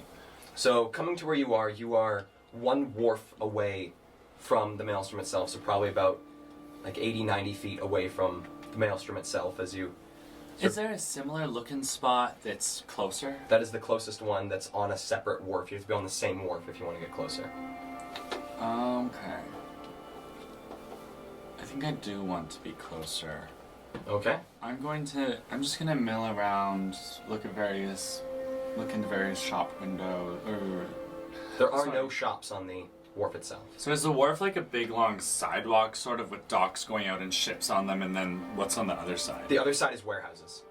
Okay, and alleys and stuff? And alleys and streets that go deeper into the city. Is there an alley that I could like slip into across from the like really close to the gangplank?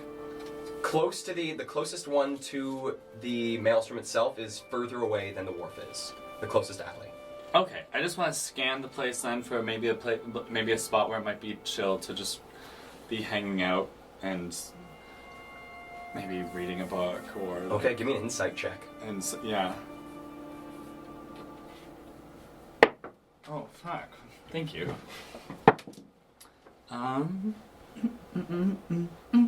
18. Alright, so you figure a spot that's just on the entrance of the wharf itself is probably a good spot. So you go and sort of stop yourself just at the corner of the entrance to the wharf.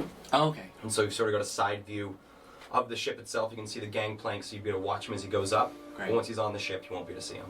Okay. Did I see any spots where I could maybe see him when he's on the ship at all? It's either see him from here and be a little bit further away, or be quite close and see him on the ship.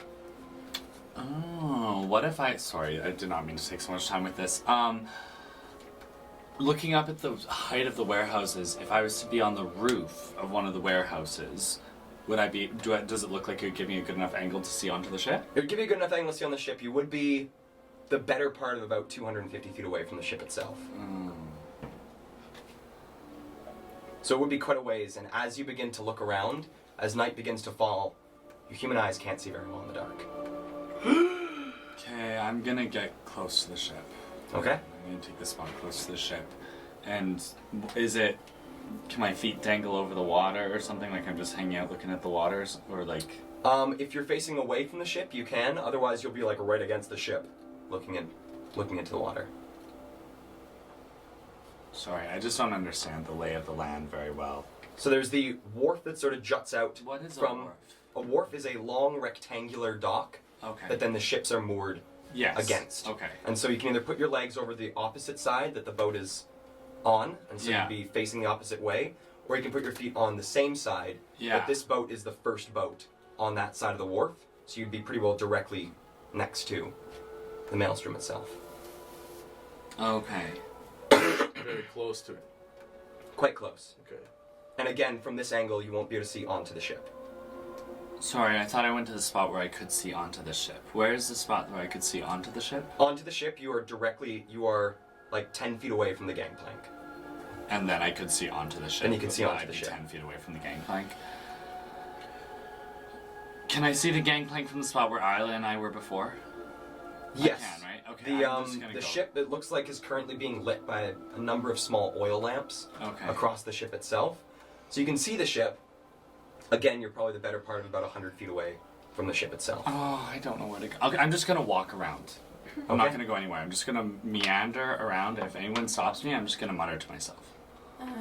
And we're just going to take like a 20-second break here. Okay. Not entirely sure where we lost our connection there, but as things stand right now, Ludi is mulling about the wharf, keeping an eye on Rex as Rex makes his way towards the gangplank of the maelstrom itself. So, Before I approach the gangplank, I just wanted to say that I wanted to call into the water and speak in Draconic. Not loudly, but say, rise to the surface. all right, and you sort of looking into the water with your dark vision can see just this shadowy image sort of appear in the water. Cool. Then I'm going to say, Follow my location on the outer ring of the boat. Stay hidden. Right. Back into the water. and then I'll move up to the gangplank hurriedly. All right, so heading up the gangplank. The two individuals standing on either side of the gangplank, both looking like just regular members of the gang, sort of watch you run up. Hey, what are you doing? Hey, Clarice! What have you... You're in some shit, can I tell you? Let me tell you about shit. Both me mates got dropped by an aberrant in the middle of the city. Talk about shit.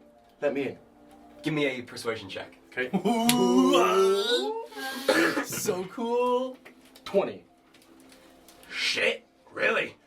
Well, you should head down. Let Vikma know. He probably like to know. You got it. And I'm gonna move in.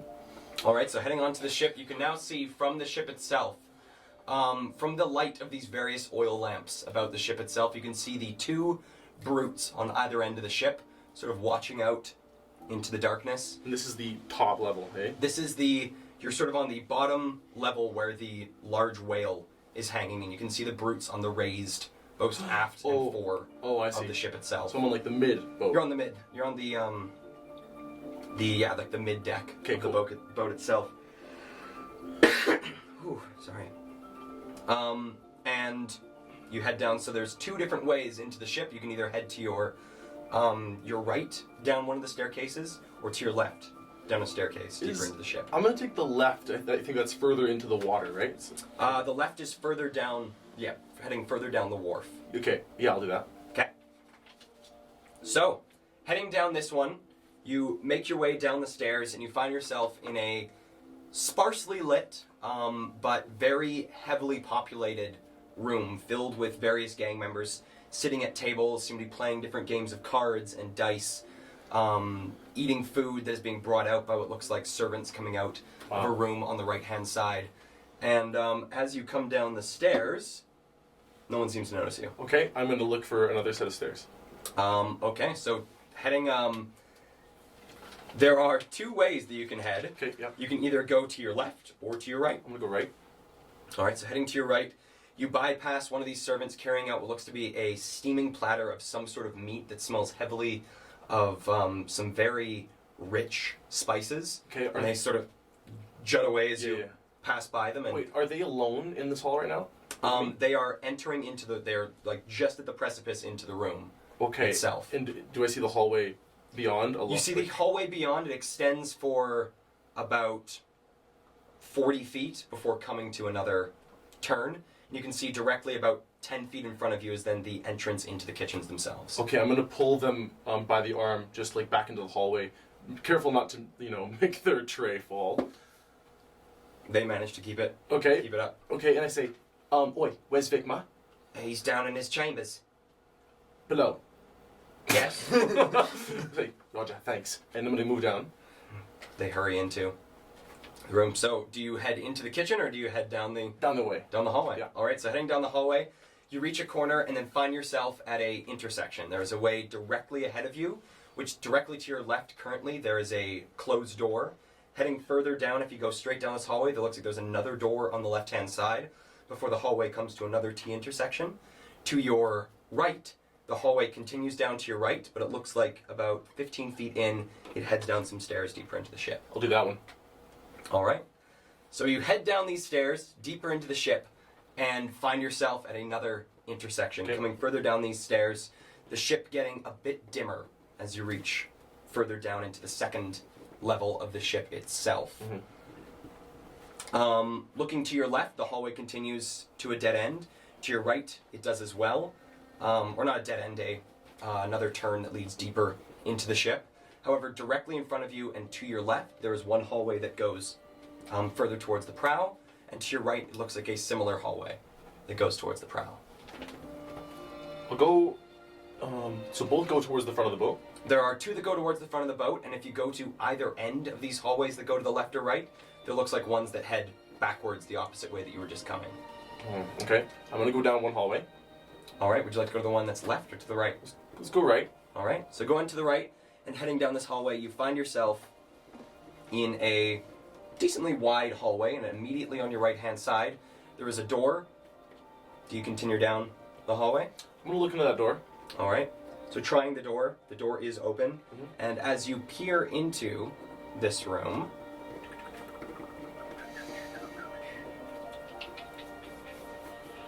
that is D100. Jesus. A black ooze. You peer into a room and find 4 bunks, 2 on the ground level and 2 just above them. You see 1 gang member sleeping in these bunks. That's all? That's all. I'm gonna call in and say, oi, wake up! And they wake up. So you sort of yell, oh god. What? When they look at me, I want to assess their reaction. They don't look at you. They're just looking dead up at the bed above them. I say, trouble in the streets. There always is. A murderer hunting patchwork only. What? And they sort of push themselves upright in the bed and give you a look, and you can see the orcish features of this gentleman that is shirtless, as of from what you can see now underneath the blanket on top of them. I say, you know your brother who was rolling with me? That orc? Dropped in the street by That's racist, man. You're all the same to me. Calvin was not my brother. Dropped by an aberrant. Right, get to the top dock. There's trouble. And then I'm gonna get back out and I'm gonna keep moving down that hallway. Okay, continuing down this hallway, you see another door to your right, and then the hallway also continues on and opens up into what looks like a common room directly in front of you. Okay, but no way down? No way down as of yet. There's at the opposite end of this common room, the hallway then juts left. Okay, I'll do that. I'll go through the common room. All right, coming into the common room, there is one person sleeping in the corner, sort of leaned up against the wall, in one of these like sort of benched little areas, leaned up against the wall sleeping, and 3 others are sitting around a circular table, look to be playing a game of dice. I'm gonna say to the people at the table, kind of like panting, like chest breathed. Vigma's still downstairs. They look up. What? Vigma, downstairs? Yeah. Better be careful though. Eddie was meeting someone. Who? I don't know. Is it private? Not on notice. Is it Flesh Shaper's information only, or what? Not sure. Just said he had company. Okay, I'm gonna keep going. Alright, so turning left, you find yourself at a dead end which only turns left, so continuing left, you see rows of more of these doors along this hallway. This one seems to be more populated with them. There looks to be 3 on the right-hand side and 2 on the left-hand side. And we are live. All right, seem to be having some weird technical things, so sorry about that there, guys. Yep. Peering into this room, you see the individual sitting there reading a book. Oi! What do you want? What you reading? A book? What's in it? Words? About? Stuff? Well, listen, couldn't be more important than your life. And your life might be at risk because there's an aberrant running through the streets saying they're hunting patchwork. Call himself the patchwork pilferer. Give me a persuasion roll. Oh my god. Deception? Maybe? I'm gonna say persuasion on this one. That's a 21. Sorry about the data sound. Patchwork pilferer? Well, that sounds pretty serious.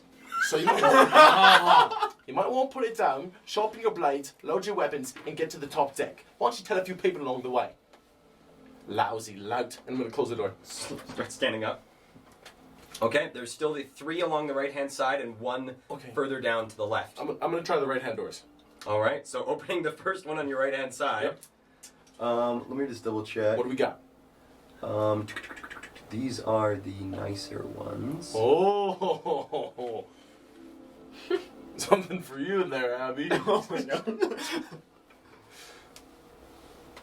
Can't seem to find them. This one. Ooh.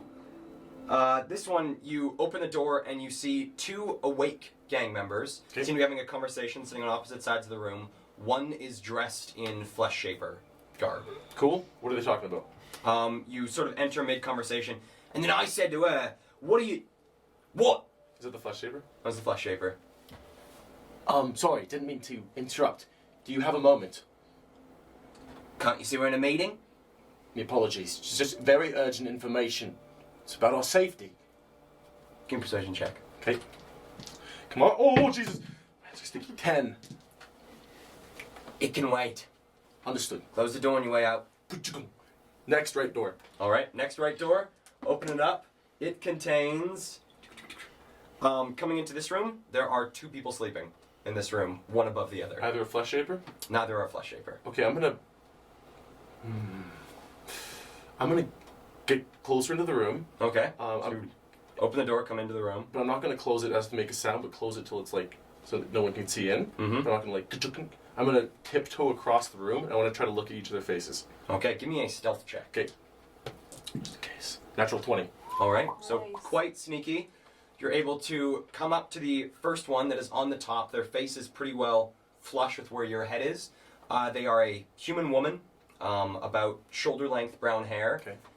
Can't really tell much else. Can't tell eye color because eyes are closed. Yep. Quite a small nose, and then freckles across the face.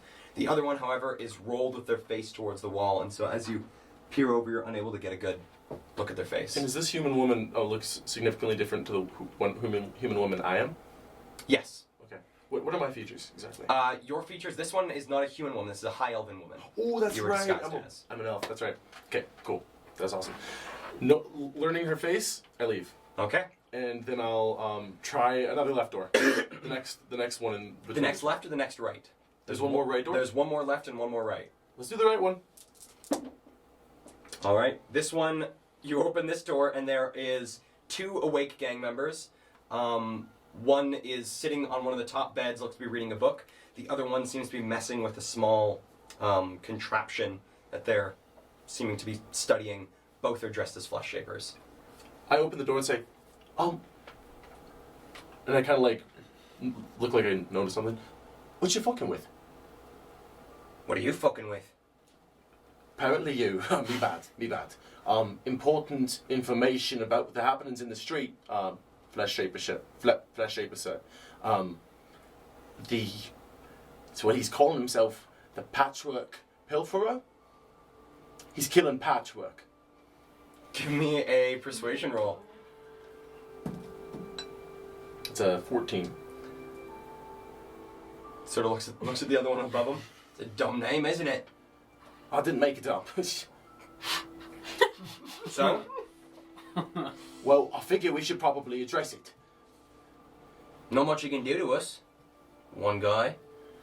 Oh, believe me, he took out both me mates in a matter of seconds. On to run. Give me a deception roll. Fast. Faster than I ever have. I'm gonna use my green dice. It's 18. Thank God for proficiency. Well, suspect you should go track him down, eh? You really think I could? I think so. What do you think? Yeah, no bad idea. Well, I guess it's a call from above. Thank you, says. And close the door. Next door on the left. Next door on the left, looking into this room, opening this one, the room's empty. Nothing There in. are the 4 beds and then the locker on the right-hand side. Okay. That's it. And this is not the. There's no like. No porthole in this room. Okay. Then I'm gonna go around this corner, look for stairs down. Okay, so coming directly straight, you see yourself back at the spot that you had entered, down the stairs. This is just the left hand.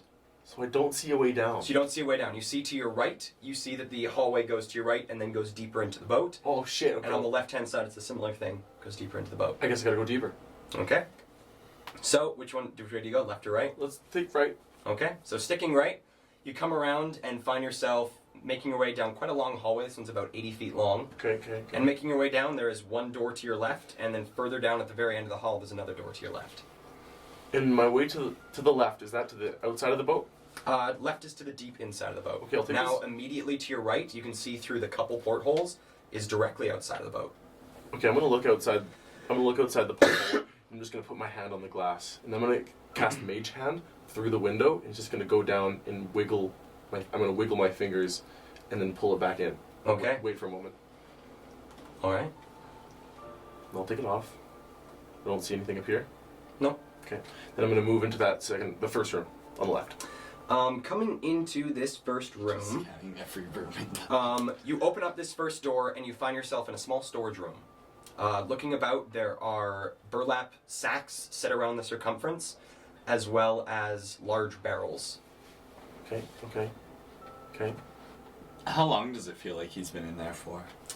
Been in there for probably the better part of about 10 minutes. Okay, great. Leaving that room, I close the door. Then I'm gonna move to the end of the hall. I'm gonna note that door and then just keep going. Okay. Immediately as you make your way around this corner, there are a pair of double doors that head into the rear of the boat, and then immediately down the hallway, about 20 feet down, there is a set of stairs that goes deeper into the ship. Double doors. What do we think? I don't know what the hell Also you're doing. stairs. Yeah, you Also just stairs. checking every door in the ship, look for the jail, or go find Vitma. Let's go downstairs. Okay. Thanks, guys. So, heading down the stairs, you find yourself at yet another crossroads. Okay, yep. Directly to your left, the hallway extends for about 15 feet before going further back into the back of the boat.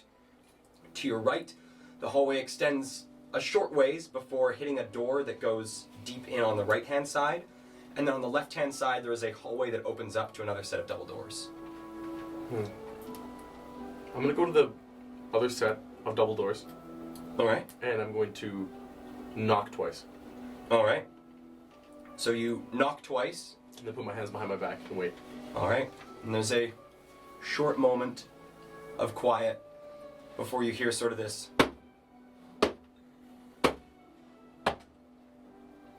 And the door begins to open. And that is where we're going to take our break for tonight. Okay. So we'll be back after a short 15. Go pee, get some food, like and subscribe if you haven't already to our channel. And we'll see you guys in 15.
And welcome back to Dungeons and Drama Majors. Hope you guys had a good break, and we'll jump back into this with the door in the third sub-level of this ship being opened to Rex in his disguised form.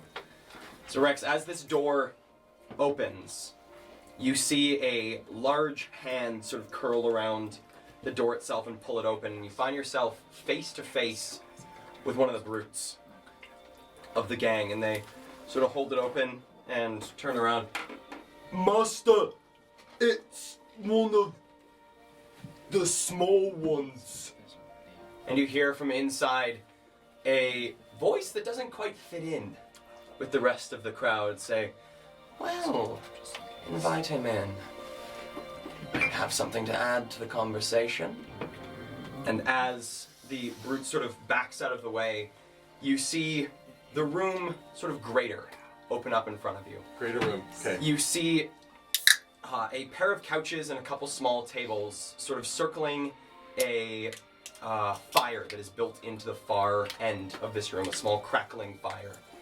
You see along the left-hand and right-hand walls are two large tapestries, one of a quite beautifully svelte male individual standing on top of a large cliff. The second, Holy crap. on the right-hand side, is the same individual sort of poring over a table covered in glassware and other small implements. At the center of the room, seated at these couches, you see, let me pull this boy up. You see a broad, chiseled figure. Looks to be quite tall, can't really tell his true height as he is sitting, but looks to be a very tall individual with short dark hair and a roughly cut beard. They appear to be a Goliath and wear a set of leather armor that shows off a hard set of abs, sturdy pecs, and rippling biceps. The armor they're wearing. That is the armor that they're wearing. It just sort of shows off the vast majority of their Underneath, muscles. they're very flabby, but Along their waist The is a armor's belt with right. vaguely tribal markings and decorations on it. And along a bandolier across their chest are several small vials of liquid of various colors ranging from a light green to a pitch black. Across their back is slung a large battle axe. Looks to be a more finessed version of the weapons you've seen the brutes carry. Okay. And their body, even from this distance, you can see countless scars covering their body. Wow. Seated across from them, and the one that has just addressed you, is a slim, well-dressed high elven man with very sharp features and piercing green eyes. They wear a bright red cloak with a gold trim, and underneath you can see this fashionable black suit with red and gold embellishments across it.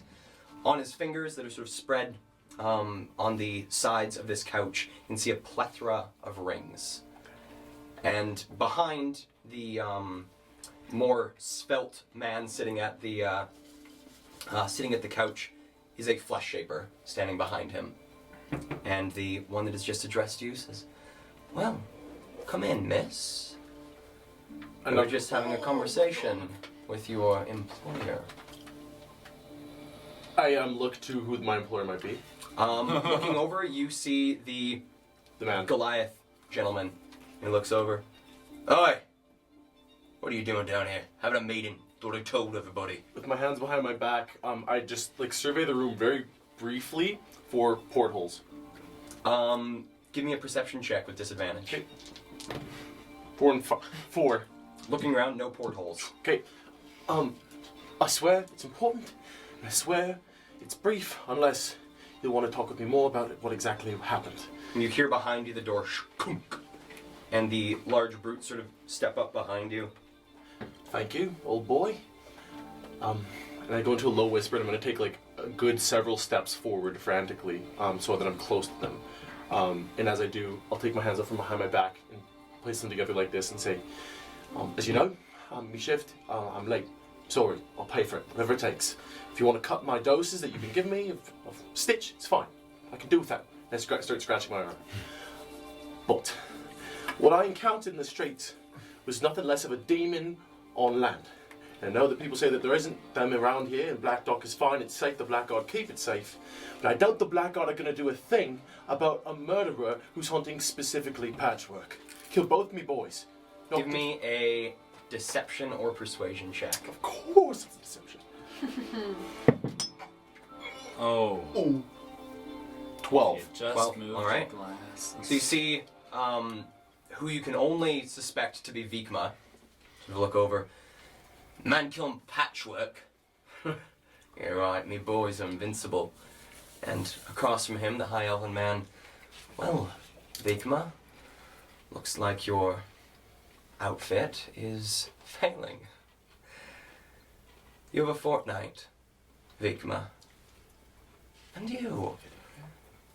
you are a interesting individual. What did you say your name was? Didn't introduce myself. I turn to Vikma. He sort of looks. Introduce yourself, girl. I'm not sure it's important. Guard at the dock told To me me, it was. it is.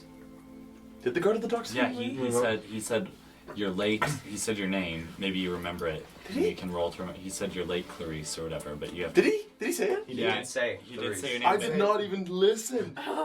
But I don't know if you're. I Maybe you wanna can roll to roll to remember. see if Yeah, you give me a remember. flat in intelligence Oh check. my god. Fans at home, I let you down. I'm sure you're rewinding right now. How is my memory? Like, I wish I could right okay. Jackson, this is the part where you go back and watch 3 days from now. Just No!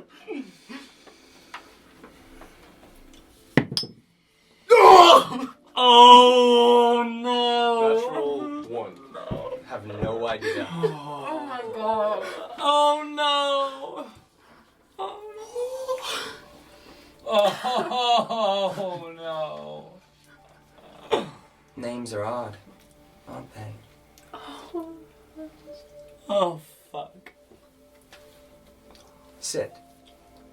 And sort of motions to the spot beside him on the couch. I do. Well, I'm sure you'll be happy to hear what your employer has to say. Let us continue our conversation, Vikma. And as you sit, this High Elven man's hand goes onto your knee. Okay. And just begins sort of tapping, and you can feel the rings on their hand tapping. And one thing you notice amongst these various sort of gold and bejeweled rings is one in particular on the ring finger, which is a large silver ring with this deep purple stone set into it that really stands out amongst the rest of the jewelry. Vikma, you were saying something about your expansion into the Low District. And, well, yeah, me boys and, well, me folks have been pressing hard into the district. We've gotten ourselves set up in a butcher's shop, looking out for some other things. We've got a fishery under the stuff right now. Got the employer up in the barracks upstairs, or the prison upstairs, and well, we're also looking around trying to get the patchwork, as you said, sir, getting them gone, as you ordered. Well, it does seem like you have done some good work, but it does seem that your friend here, there's a threat. There's someone hunting you. What do you make of that? And turning towards you, Rex, Vikma. And Vikma sort of shrugs and like looks over at you and tries to straighten himself, tries to be a bit more of the boss figure in the presence of one of his like more underlings. Says, well, me, members, well, we're invincible. Nothing can kill us. We, Stitch, well, unkillable. I'm quite certain we'll get the go to Snipes out of the Low District by end of the month. sir. And this elven man says, well, impressive to hear, Vigma. Oh, and you feel the hand sort of grab you hard on the knee. Undarin, by the way. And you feel something pulse through your knee, and you feel the illusion drop. Oh my god. I got a quick question. Mm-hmm. It doesn't matter anymore, forget it.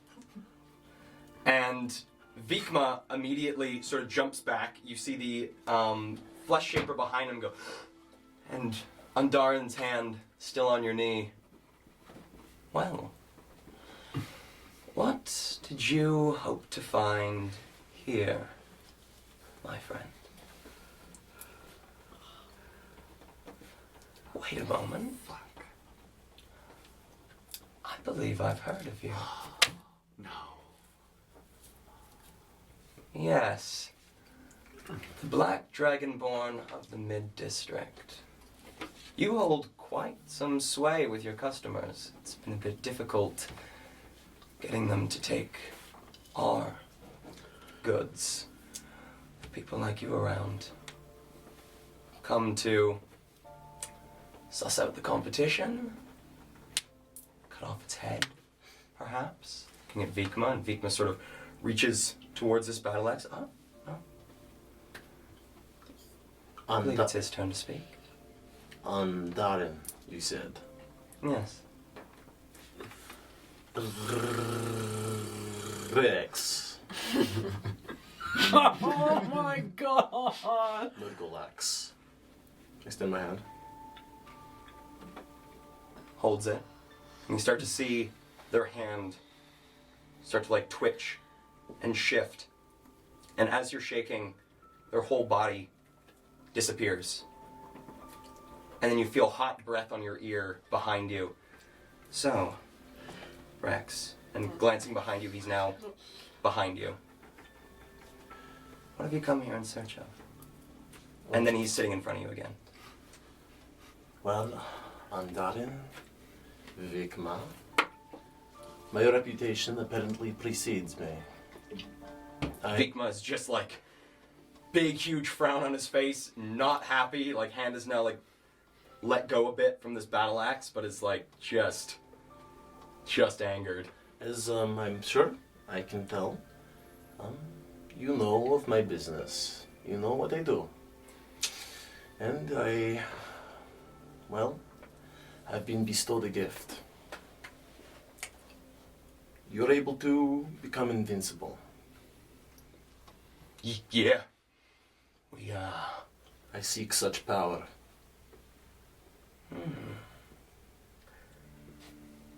So, you wish to join the fold, Rex Murgolax? I have heard there's a resurgence, or should I say, spike, in drug activity in the lower district, and I've been affirmed of this. I gestured to Vikma. The opiate seems powerful. And if you want a connection from the lower district higher, there's only one man who can do it. And he is no man. He's dragonborn. Give me a persuasion check. Okay. Natural 20. It's a 25. Nice. Well, we have been having some issues in the mid-district. Got our tendrils, let's say, in a few choice positions, but it's been a bit difficult getting into the Black Emporium. Have some friends there we'd like to introduce ourselves to. There's no one in the Black Emporium who you'd want to introduce yourself to, I can assure you that, as a frequent member. There are people there you'd want to replace, however. But the roots run deep. You're going to need more men. And I wasn't lying when I said there is someone in the streets hunting your men. An aberrant. Oh, I believe you entirely. It's just whether or not I believe it is you. Who is this aberrant? I am not capable of such murder. What I am capable of is sneaking into your boat undetected to potentially get my hands on some of your coveted stitch. Well, quite expertly, I will say. Vikma, I take it this individual, our friend Rex, has impersonated, is probably no longer with us, eh? Vikma sort of. I saw their body lying in the streets, face down in the mud, blood-soaked hair. Well, Vikma, take it easy. We've all the time in the world. All the time. So, Ludi, outside,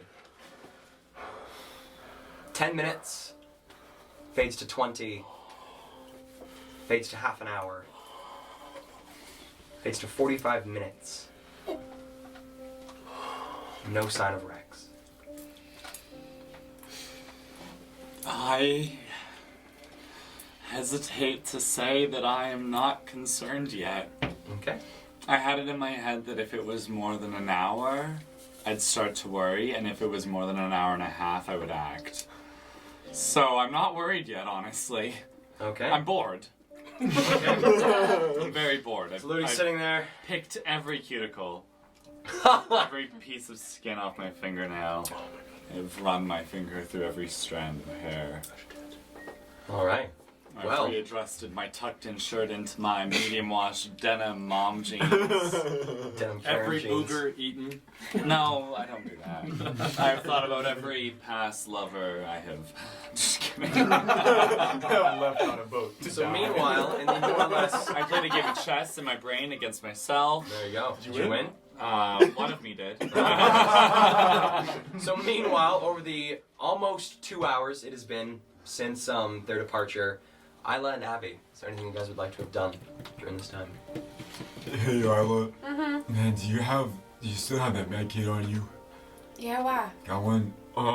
Abby like takes off his jacket and then like his shirt, and you just see like birdshot in his chest. Okay. Yes, I do, but also, you're like me, right? You only need like 4 hours. Yeah. He's sleeping for 4 hours. Why don't you sleep with him? No, I'm not tired. Why don't you sleep with them? Okay. Come over. Thanks. I'll do my best to fix him up. You, as soon as you start, I was kind of like, no, I got this. I kind of want to do this myself. Oh, okay. Yeah. Takes out a pair of tweezers and starts picking it out. All right, give me a medicine check. Okay. No matter what movie I've watched, 27 on a natural 20. Nice. Wow. So I'd say over the course of this, about 2 hours, expending 2 uses of the med kit, you can heal 3 of your hit dice. Thank You can you. use up to 3 of your hit dice. that's cool.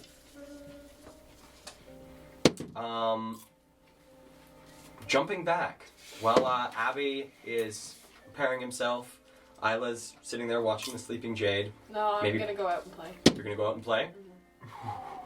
Whereabouts are you going out to play? Oh my god, Brayden's looking at me like I'm going out to the balcony area. Actually, I'm gonna go straight down to the woman at the desk. Okay, so coming back down past, you see a couple grins from the people as you pass them by and come back to the woman at the desk. Well, how can I help you?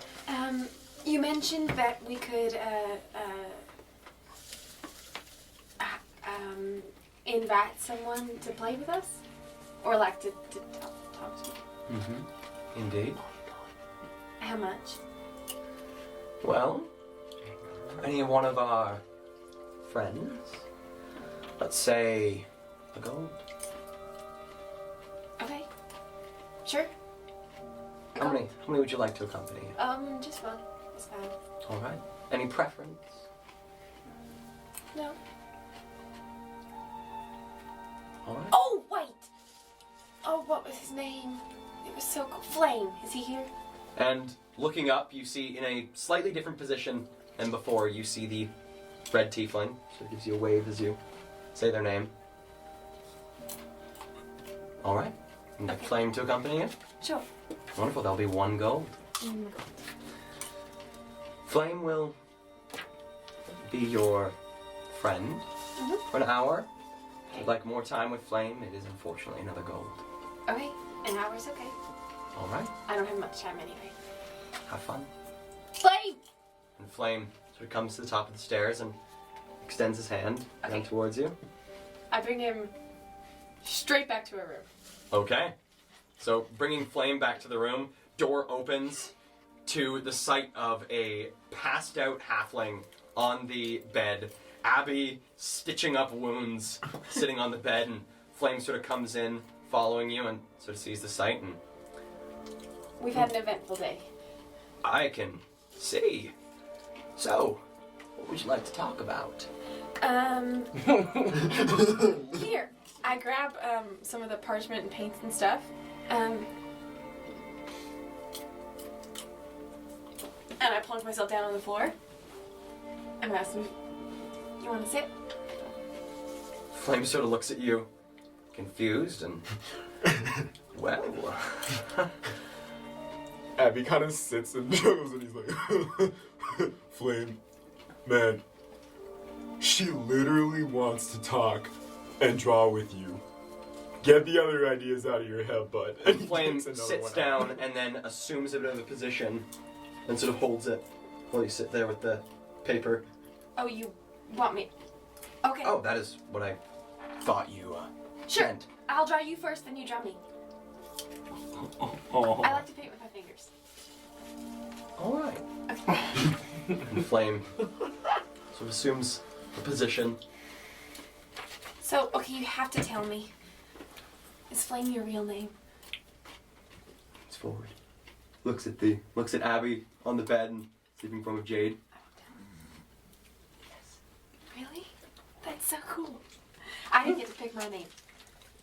Oh well, I think everyone should get to pick their name. What name did you pick for me? I'm a lot of fun. A lot of fun. Let's say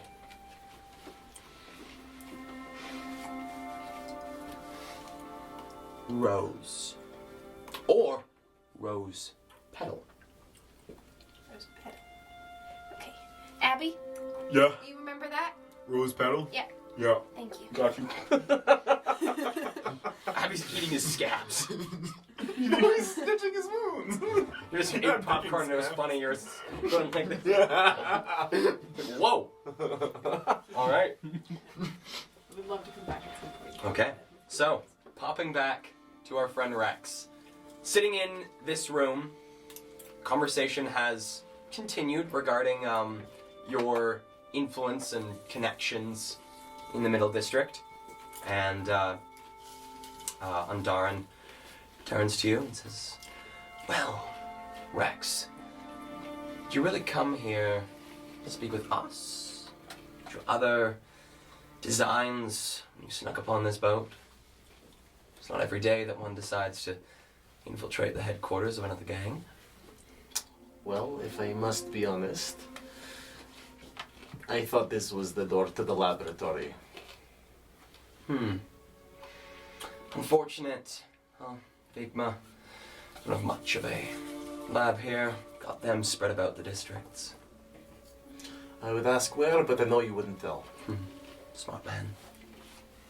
I do have a question, now that I am sitting here in front of you. I know a little bit about the opiate, and I understand, and I turn to Vigma, that the patchwork are part of it. Vigma has sort of cooled himself at this point and is now sitting with a tumbler of Buxom Baron whiskey, just sort of like eyes fixed on you as he swirls it and takes small It's sips. massive too, eh? He's a huge dude. I'm just this skinky black dragonborn. He's a big dude with like the tumbler is almost smaller than his hand as he And a very powerful organization you are, the Patchwork. I hear also there is a unit that is part of the opiate known as the Faceless. But as far as my knowledge goes, that is all that it is comprised of. Are there any more associations? give me a persuasion check. Okay. That's a 14. We do have more. there is a bit of a web to the opiate, but fortunately, not for your knowledge. Absolutely not for my knowledge. However, potentially for me to join. I am the creator and sole seller of an opiate. So when I hear this word come up, I felt a little bit offended that I was not invited to such a party. And this opiate, you say you created what? Faster than you can blink. You see, Vikma like almost drop the tumbler, reaching for an axe, and And I keep my hand on the Darn table. once more. Just Vikma, you're jumpy. What is... We know plenty well of Mind Crank. It isn't anything new. Well, I dabbled with Mind Crank before I was inspired with this creation, so I simply borrowed the design. A canister on the top is filled with an sedative, and once inhaled, you will fall asleep and dream of things greater than you ever could. The most euphoric rest you could ever achieve. And you wake up in mere hours fully rested. Well, And- impressive. And highly addictive. Perfect for business. And this is one you say that you created yourself. All this amongst others. Others. I have a few experimentations, some a little more successful than others. One that is harder to accomplish due to the materials and supplies I need. I could show you if you have a rudimentary laboratory here. I could make it for you. It is known as Wake. And this item, its purpose? For the other side of customers who do not want euphoric rest, for those who never want to rest again. Sounds like you, Vikma. So this, second one, Wake, what does it require to make? Etheris. I have come in to solve it through a contact of mine. And what I decided to do was hold on to it until I had a more advanced laboratory to craft it in, to make sure that I didn't do it wrong. The last time I did, I changed. As you know, Etheris is volatile. Oh, very. Well, we are quite aware of that, aren't we, Vikma? We tend to use the same substance in our creations as well. Seems we have a like mind in the room there, Vikma. So, do you have others under your sway? Do you have a crew, some would say? Some would say. And these individuals, are they like-minded as well to joining our association? All are criminals. However, I have come here on my own volition. I am the only, as you should say, abuser. So I was interested in getting another taste. And I'm not so foolish as to dropping one of your kind in the streets just to pick up a cookie or powder off their corpse. So here I am, asking for something, and forever an opportunist, I see that maybe you might want to take advantage of an opportunity from me. Well, you are a businessman, by the sounds of it. Give me a persuasion check.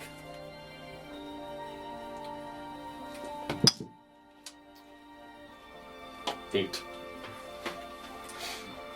However, the opiate itself is a tightly run business.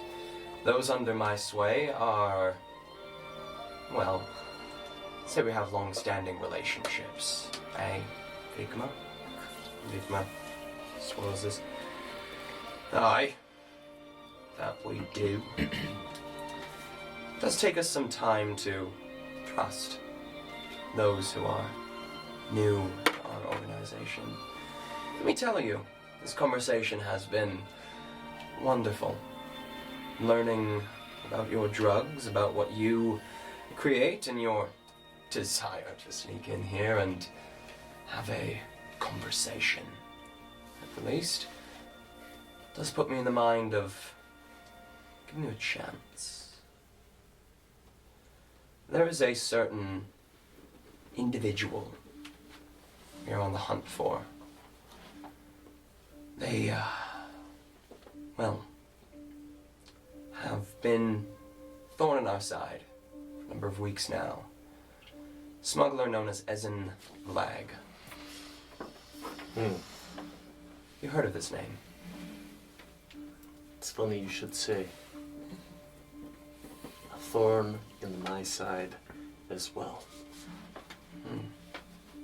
Well, then I see we are aligned on this purpose. What do you know of his whereabouts? Not much. Vikma, here, botched the first attempt at finding him. Vikma goes, he was supposed to be right there, he was supposed to be sleeping up.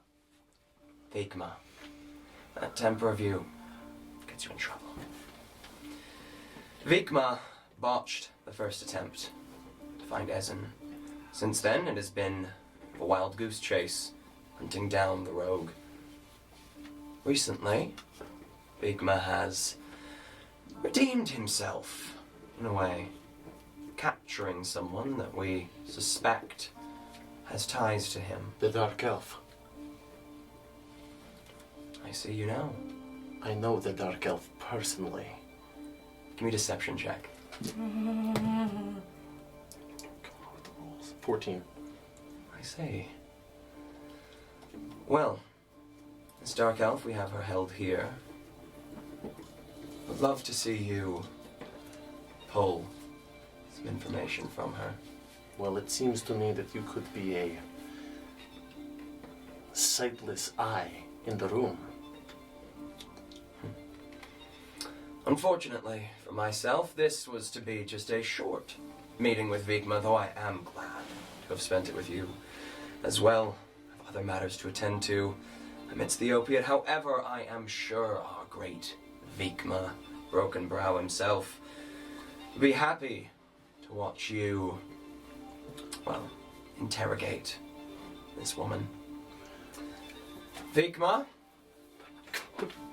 you and our new friend, Rex, will Aye. go and have another meeting with this woman. Try and pull some more information from her this time. Use the stitch. Heard it's very persuasive. Meanwhile, other matters to attend to, but I'll be back later this evening. Be sure to have something for me.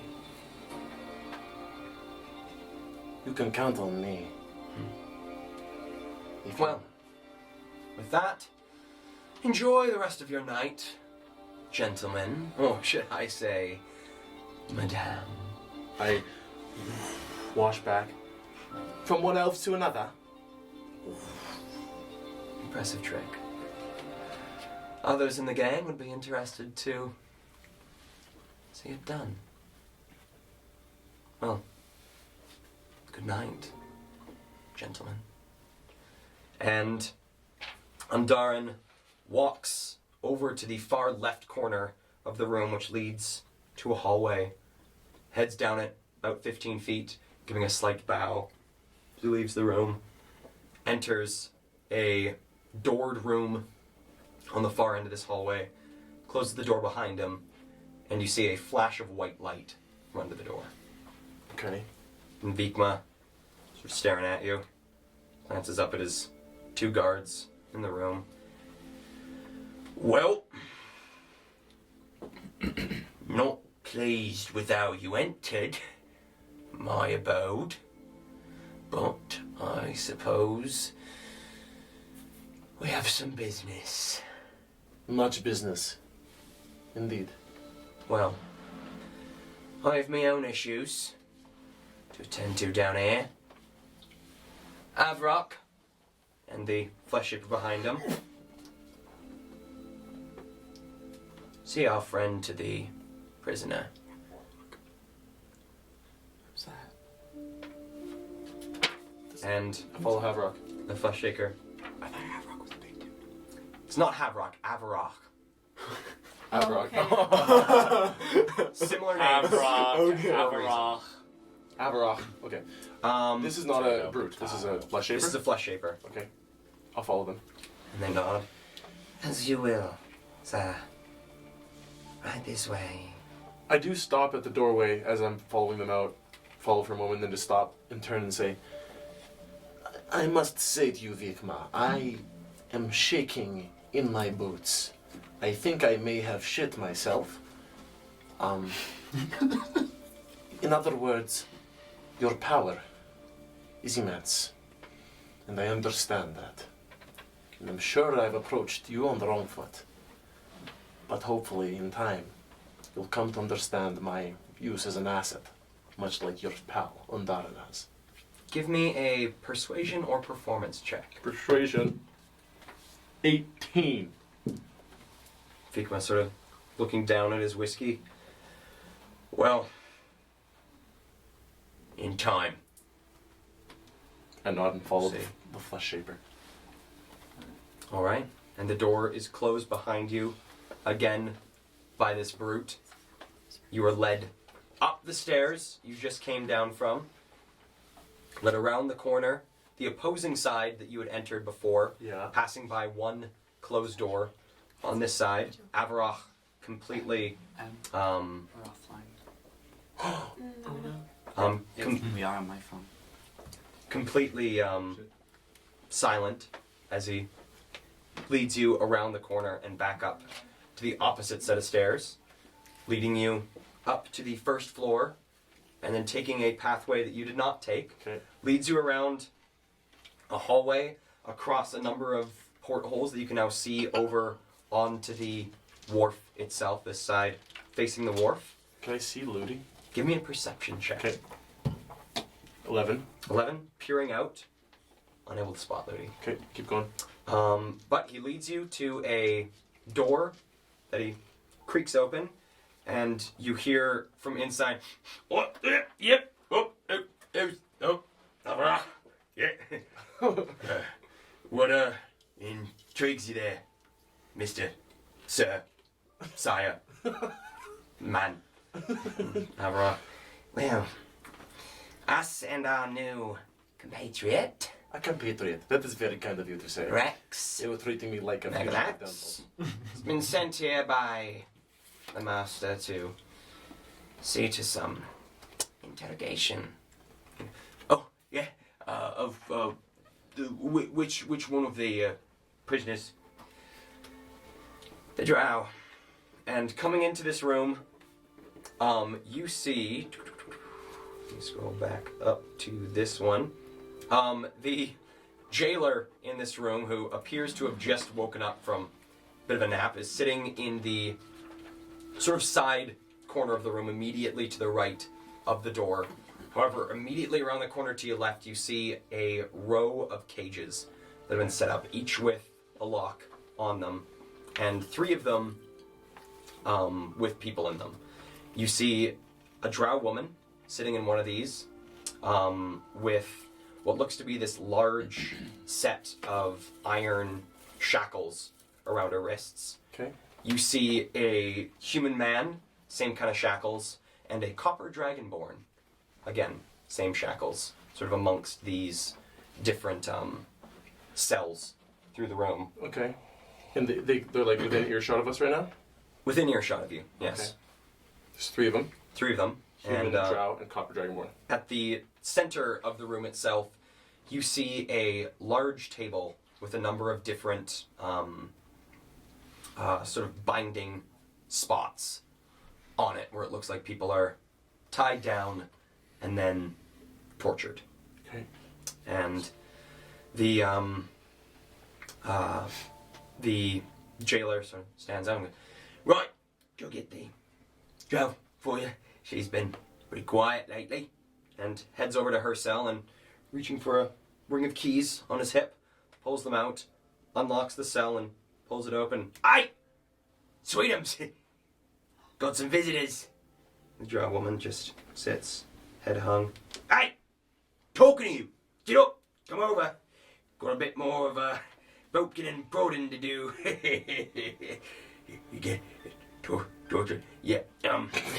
As he is jesting, I turn to the flesh shaper. It's just the flesh shaper, this lackey, and then the three, and then me in the room, right? Yes. Okay. Turn to the flesh shaper and say, you torture them here. And then I look around the room. Are there any windows? Peering around this room, there is no windows. It's like the center of the boat. It's the center of the boat. And I say, you torture them here. Yes. Is where we. Extract information from them here. Yes. And how successful have you been? Moderately gotten bits and pieces of information. This bloke right here, and points to the human man, has given us all he owns. We now control his shop in the Low District. Starting to set it up as a lab, aren't we, Leroy? Oh, shit. And the man sort of looks up and looks back down at his hands. Jeez. And what have you figured out about the drow? Well, she's been a bit of a handful. Hard to break, this one, but we imagine with a bit more time here, she'll come to her senses. Well, I could perform another trick. I don't know if you witnessed my abilities down there, but I have a connection to dreams. Dreams. Ah, with the drug that you said you've created, yes. Lax, yes. Have you ever seen the movie Inception? Sorry, I don't quite catch your meaning. The Illusion film. The Illusion stories. Inception? Can't say that I have. Starring Leonardo DiCaprio. No? Not a fan. Excellent performer. I'm a personal huge fan, actually. Anyway, the reason I mentioned, in this story, you can put somebody to sleep. In their dreams, you can then extract information from them.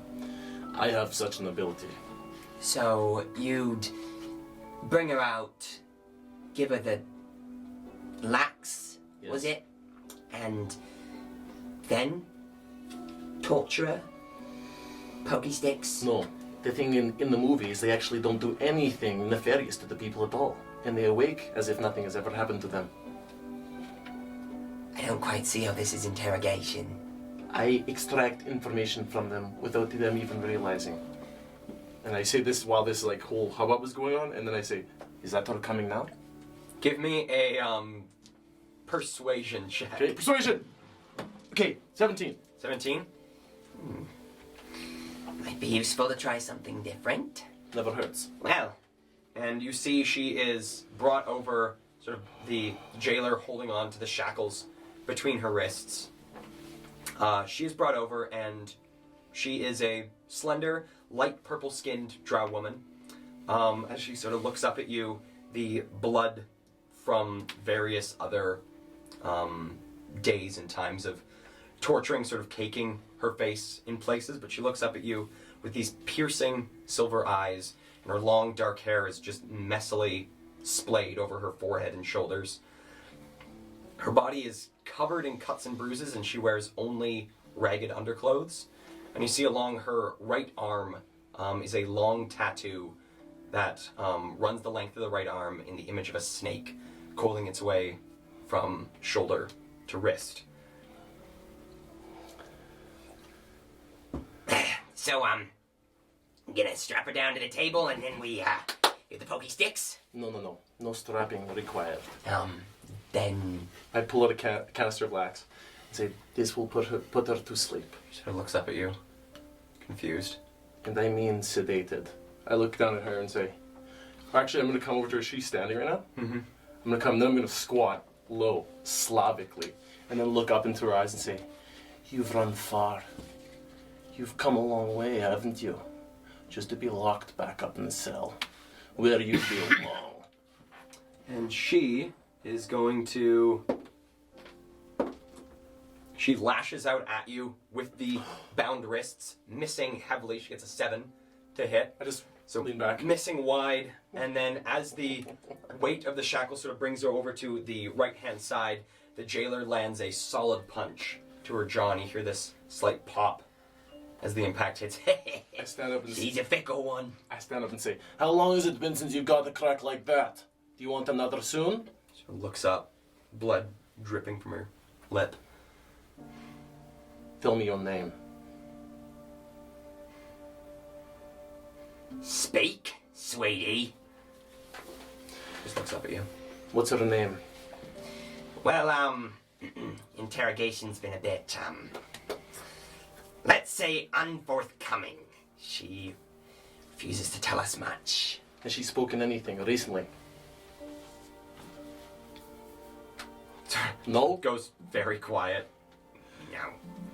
Well, I will need one thing. If I can't get her name. Moonlight. Moonlight. Unfortunately, we just got the light of the lanterns here. I hold up the canister and say, if you provide her with a dose of this, you'll have to force feed it to her, but I'm sure you're capable. She will be out. You will be out like a light. A lot of rest for you, don't worry. I'll need to be in the moonlight to channel my powers.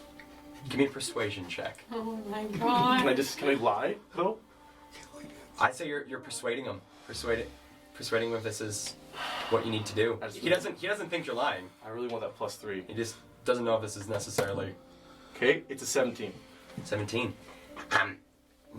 Well, it's his decision at the end of the day.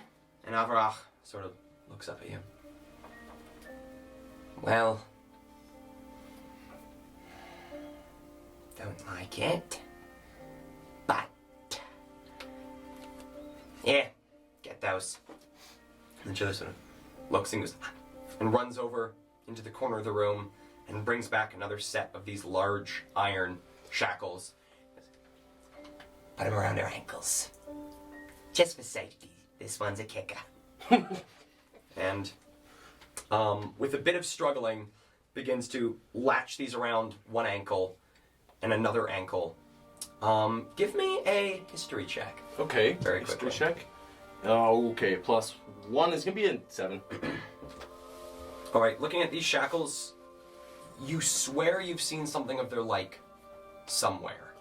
They appear to be special, Okay, but you're not quite sure how. okay. I have an inkling. He goes, well, unfortunately, well, she can't walk now. One moment, you guys Watch her, and the jailer heads out of the room, and it's noticed you in the flesh shaper, and so, this, moon magic, he says you have. Not necessarily moon magic. It's more channeling the plane of dreams. My deity, Dreama,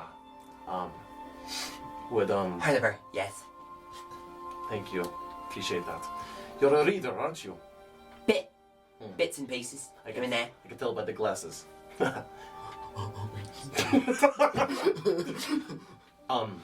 If I evoke her gifts, then I will be able to, while she's dreaming, feel her dreams. I will show you her dreams, and therefore the location of where Esenflag is. This, personal curiosity, this dreamer, is she, one of the demonic patrons? Is she one of the more elven patrons? I'm not, You know? I'm not sure the Dark Lord would appreciate me divulging that information. I see. However, I'm sure you can assume some things, but what she does appreciate is rituals. I saw the deck up top. A lot of blood up there from that thing you're carving. I know for a fact it's no Woolgrax, but it looks like it's full of it. Blood, that is. Blood is required for this ritual. Well, we do have plenty of it. Take me up there, with her, asleep. I look at her meanly, and I'll perform the ritual once the moon has risen. And just as you're saying this, the jailer re-enters the room with a rather brawny other member of the gang. And Oh, what do you need me to carry? Just, 2 people, preferably. Not yet. She needs to be asleep. I thought you needed the moon for you. She should be asleep while we bring her up there, so she doesn't struggle. Clever. All right. Administer. Do you think the moon will rise within 4 hours? Well, we could head up there now. I imagine it's already out. Let's do it. I'm gonna move over to her with the canister and say, You can do this easy, or you can do it hard, She miss. starts to sort of like slightly, the little movement she has in her feet, sort of waddle herself backwards. And the jailer sort of comes up behind her and puts a hand on her back. Sweetie. I ask, know any of you Draconic? And glance around. I nod, and then I say in Draconic, hopefully, you're safe with me. And I'm gonna put the canister into her mouth and pull the trigger. You feel something in the back of your mind. You feel something pulling at your thoughts. You see her. And then, as I put it in her mouth and do it, I'm gonna punch her in the stomach, so she has to convulse her lungs. All right, you punch her in the gut, and there's like a hard exhale as she and goes limp and boom onto the floor. Now's your chance, boys. I'm going to walk out with my hands behind my back to the top of the deck. All right, so heading out of the prison, the two pick her up and carry her. The flesh shaper coming up beside you and Well, up to deck we go. takes a quick left and leads you up the stairs on the opposite side of the deck that you came down. And you see the moonlight has now begun to light this massive corpse of this tusked whale on the deck itself. And you see 4 people are currently working at butchering the remnants of it, while 2 others sort of work at mopping up the blood. And the flesh shaper, as they come up onto the deck, goes, We need some of that. Collect it up. and just sort of rushes forward towards one of these buckets and picks it up and Yeah. and comes back and says, Here you go. That'll do. hands you a wooden bucket that, as you look into it, just sort of sloshes lazily with this thick, brownish red liquid that smells thickly of rot. I scratch the red paint off from underneath my eyes. Little bits of paint as well. And then I dip my whole hand in the bucket and slather my face with blood. Oh god. All right. Give me a Constitution saving Yep. throw. Oh! It's a natural 1. Oh my god. As you slather this blood across your face, unfortunately some slips into your mouth, and as you begin to try and spit it out, you just get this queasy feeling in your stomach. Hold on. I'm going to put the bucket down and I'm going to go to the side of the boat. Alright, and Do I see wretches him when he comes over to the off side the of side of the boat. You see Rex as a dragonborn retch over the side of the boat. I jump up. And then as I rest, I'm going to widen my eyes and then again, but I'm cast minor illusion for more puke to come out out of my mouth. Okay, so there's the first set of splashing and the second puke. There's the visual of the puke, but there's no splash as it hits the water. And then I'm going to call out, but I'm going to mask my call with Draconic, and say, "Rise up to this level, but don't show yourself." Give me a performance check. I don't speak. Were you talking to me? No, I'm talking to the ghost. It's a 13. 13. Yeah. So as you're trying to mask this, the flesh shaper sort of you feel a hand on your back as you're puking, and looking down to the side of the boat, you can see just these white eyes sort of peer up from the water as the flesh shaper pats a hand on your back and says, You, got the gross stuff there, eh? Sorry, it's We should, get going with this. Don't know how long she'll be out. I do know, but I appreciate your urgency. I move over to her body, grab the bucket again, and I'm going to just pour a circle around it, and then around her. Okay. Then I'm going, assuming she's on the ground, Mm-hmm. then I'm going to take the bucket and like splash the rest onto her. Okay, Just so coating her. splashing the rest, she gets coated in this thick brown blood, and there's just like some slight bubbling as she exhales. She does not seem phased at all by the splashing of the blood. Okay. That's not part of the ritual, and I call it to the crew. That's just a test to see if she's still asleep. Two of the gang members behind her. Funny. No, I need a few brave souls to participate in this ritual.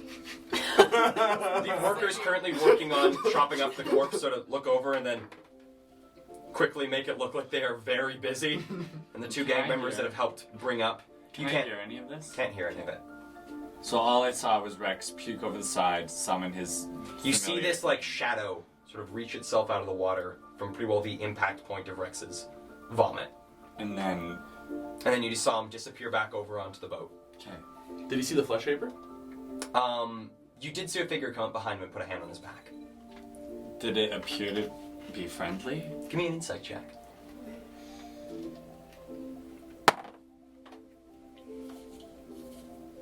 16. 16? Didn't appear hostile. Okay. Alright, so the two gang members that helped carry her up sort of step forward. Well, what can we do? Just the two of you?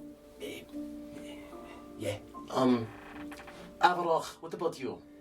I, You seem in tune with spirit. have my own personal worship, wouldn't want to, get anything too angered. Oh, no chanting, no commitment. It's really just your hands in the blood. That's all I need. Give me a persuasion check. Okay. 19, that's a 24. Just a little. Sort of steps forward and kneels down next to the body and In the ring. puts his hands You do as well. in the ring, and they come do the same thing. I kneel and put my hands in, and with four of us around, I rub my hands along the ring, and I like kind of nod with them. And they start sort of washing this blood around. And Rex contains his laughter. As Both of the gang members that are doing this sort of watch them as they're doing retch into the blood that they're wiping their hands in, and then sort of like look up and like sort of like wipe the vomit into the mess of thick brown blood. I kind of like at them, sorry, and begin speaking in common. Dreamer, I bring to you an offering. Dreams may flow from this brain and into your plane, so that we can see the location of the coveted Essen flag. Now, Dreamer, evoke through me your powers, so we can see what truly lies in this drow's mind.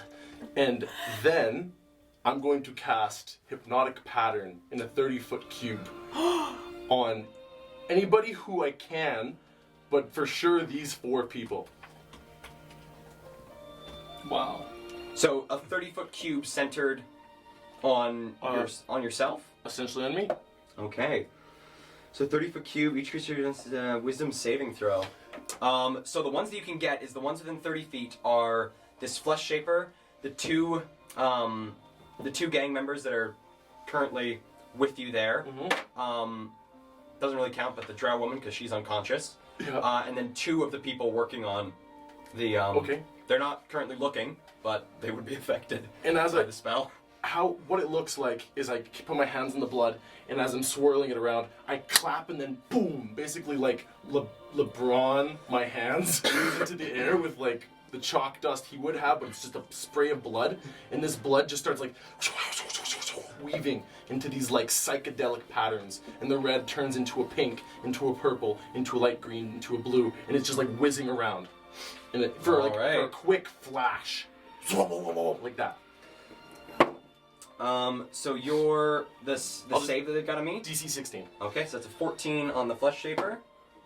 That is a 8 on the first gang member, and that is a 15 on the second one. Okay. And then the So it's two workers, that is a 9 and day 2. So all 5 that are within your area, all the 2 gang members with their hands in the blood sort of like look up at these swirling patterns and just... And you see the flesh shaper as well look up, and then the 2 people sort of working on the whale sort of glance over for a moment. And as soon as that happens, it's like there for 5 seconds and it's gone. And with my hands in the air, I just go, ah! And then I'm gonna like collapse onto the body. And I want to look to the side of the boat. How far away is it?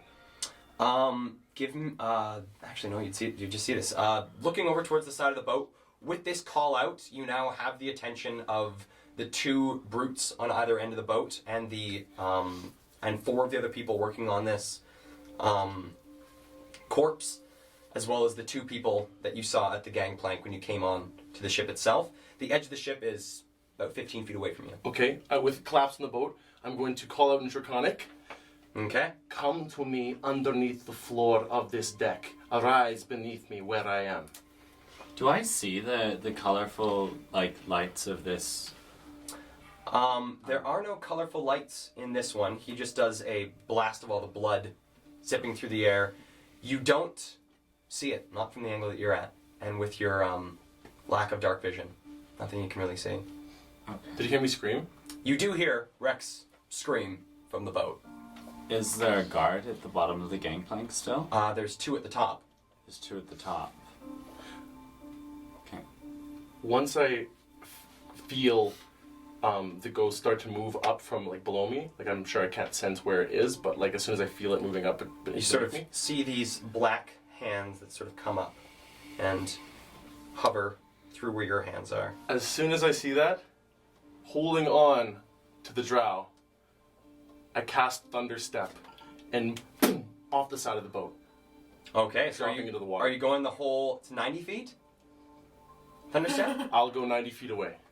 As far away as I can. Okay. Thunderstep is, I believe, 90 feet. Yep, 90 feet.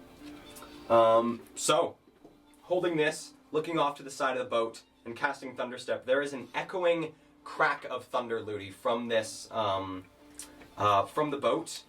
You're saving, it's a 16? 16. You said? All those who are incapacitated will do disadvantage, but they will wake up from the damage.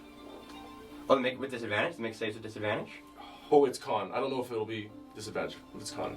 Because I think, let me just double check. I have the conditions thing here. They're incapacitated. Yeah, they just can't take actions or reactions. Oh, okay. So they make their save. So he fails, It's a huge roll. fails, and those 2 guys. Because it's a, oh no, they wouldn't reach those 2 guys. Because it's 10-foot radius. Yep. So the 3 that are within the radius all take the damage. 27. 27. Yeah. Unfortunately, your ghost is also going to take the damage. Okay, they blow up. Okay. Oh, but it's force, they for sure die. Yeah. Okay. They can make a save if you want to see if they do. Yeah, they Make can. it with half. Oh, they get a nat 20. So what's half of that? 15? They're So still 15. They're still there. Okay. The ghost is still there. So there is a crack of thunder, and you hear a cacophony of yells there, Ludi, from the boat itself, as you see a flash of light, and then hear a splash near the opposite wharf from where Rex just was on So the maelstrom. If I'm facing the maelstrom, the wharf behind me? It's the wharf behind you, and Do I see Rex, you don't see him. It's just dark water, but you heard a splash. Okay, I'm over gonna there. start running towards the splash. All Because right. I recognize the sound of the thunderstorm, or the thunder. Thunderstep, yes, Thunderstep, you do. yeah. Okay. Rex, holding on to her, you hit the water, and I'm going to need you to give me an athletics check to keep both of you He's 90 above. feet away, right? He's 90 feet away. Okay, so I'm there in less than 12 seconds. Oh my god. Is it cocked? No. Fuck. 5. So, trying to keep you both up, you disappear under the water and begin suffocating. Okay, I'm gonna... Shit. Shit. I'm there in less than 12 seconds. Looking right? around, you don't see Rex. I'm gonna kick and wriggle to try to push up. Is it But I working? heard a splash, You heard a splash. There was a splash somewhere, and there's ripples in the water, I'm assuming? sort of spreading out throughout the water. It's also masked by the waves from the ocean itself. Okay, in my dark vision, can I see any post of wood that goes into the water? Give me a perception check with disadvantage. Okay. So technically counts as dim light. In I'm pitch gonna darkness. yell Rex 9. out loud. Give me a performance check.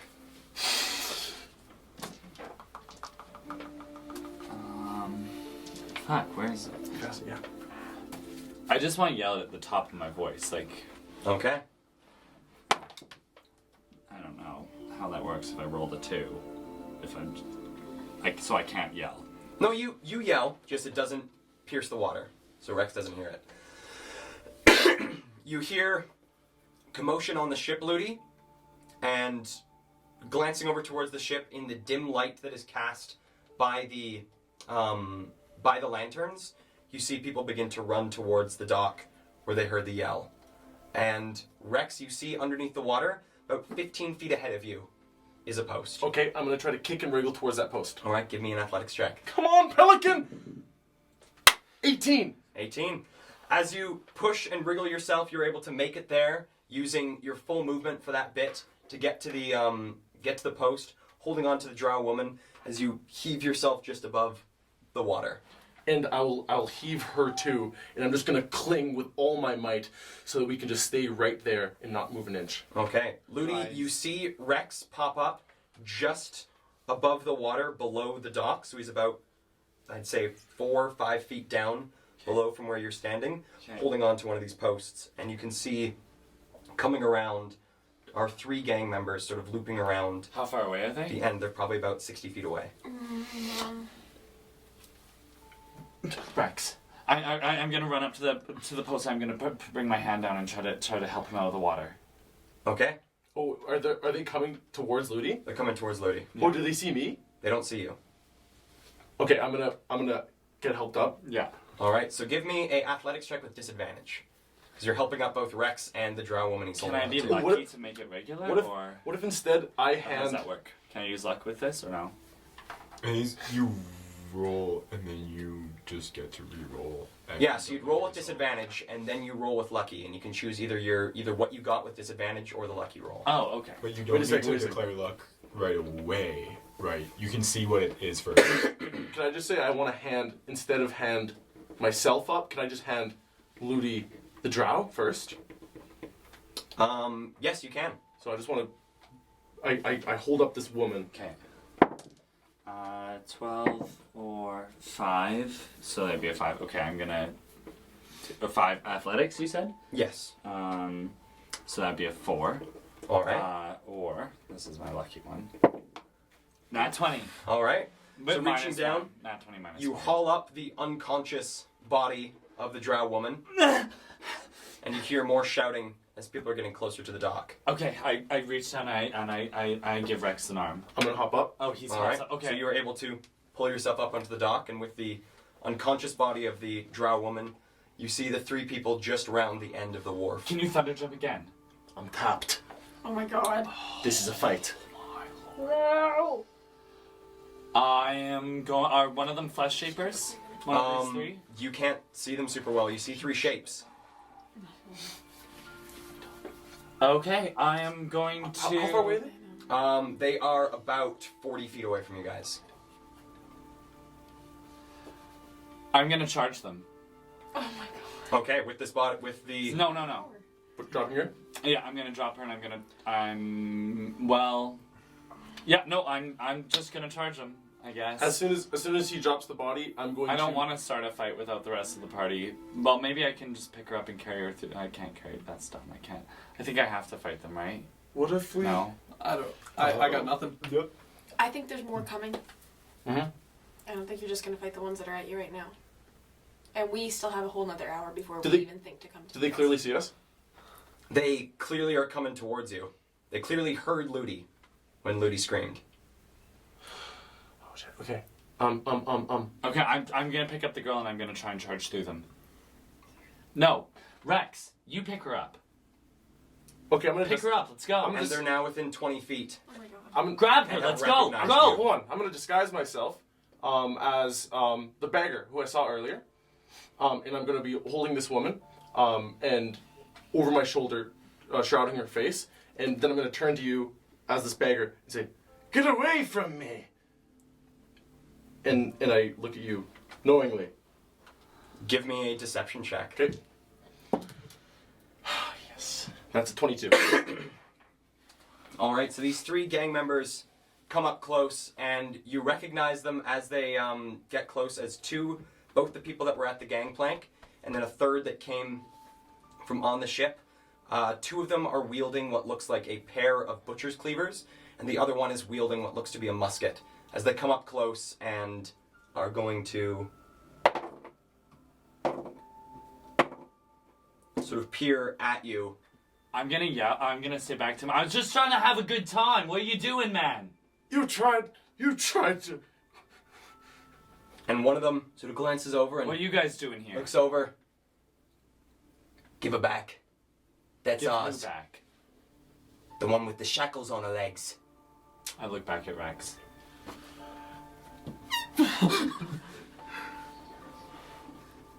What are you gonna do with her? I'm going to. Okay, And they I'm aim going a to. gun. I'm Up at Rex, and the 2 others brandish their.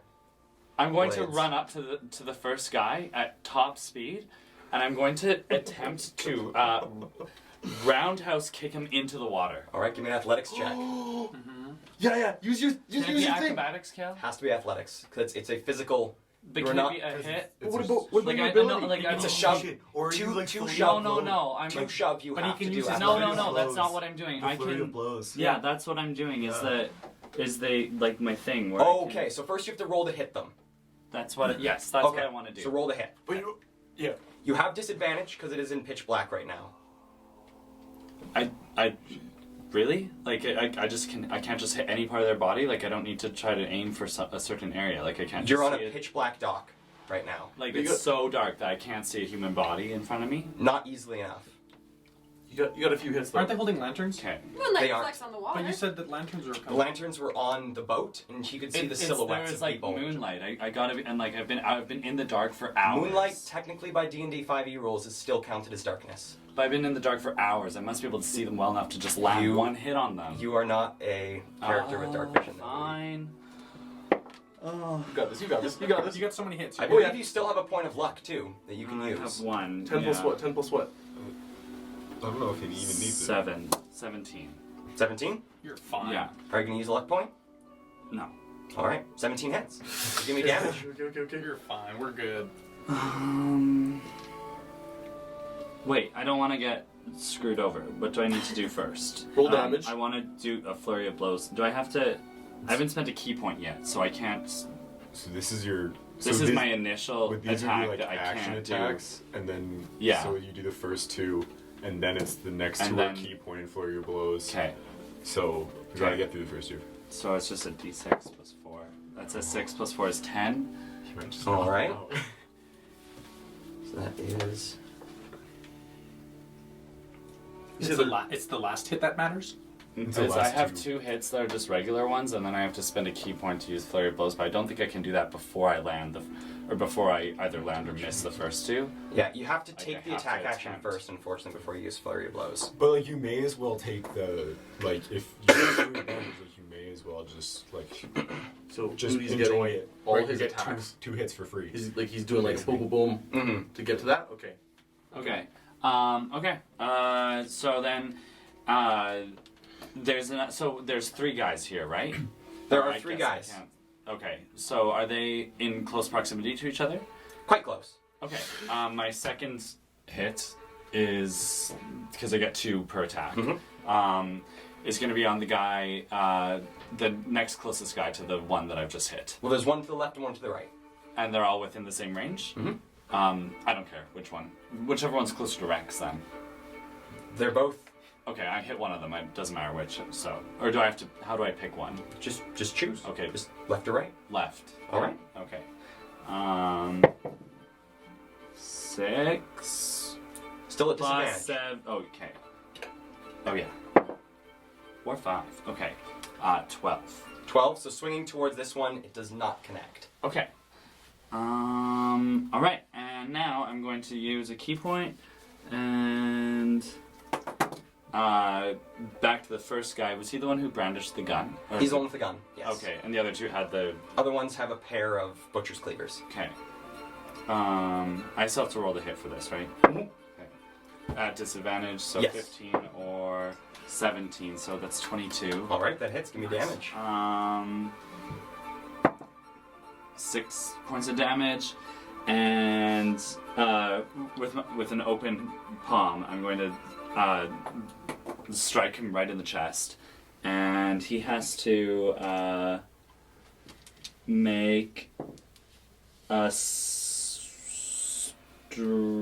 save or be pushed up to 15 feet away from me. All right. Oh, I guess it's against my key DC, right? Yes. Okay. So it gets that's a strength saving throw. It's 11. Doesn't it? That's 14. All right, so you strike this one, and you hear as Okay. they go into the water. I have a second flurry of blows. I'm going to go to the guy that I have not even tried to Okay, hit so on yet. the right. Yeah, so that All none right. of them can take attacks of opportunity on. Give me another roll to hit with Okay. disadvantage. Okay. And that's a nat 1 or a nat 20. Well, I'm going to use a luck point, or can I not because I rolled a nat 1? No, you can use the luck point. Okay. That's a 10 plus 7 is 17. That hits. Give me damage. Damage is 2 plus 4 is 6. And then same thing. And strength same save? thing, open palm right to the chest. I'm going to attempt to push him in the water. All right.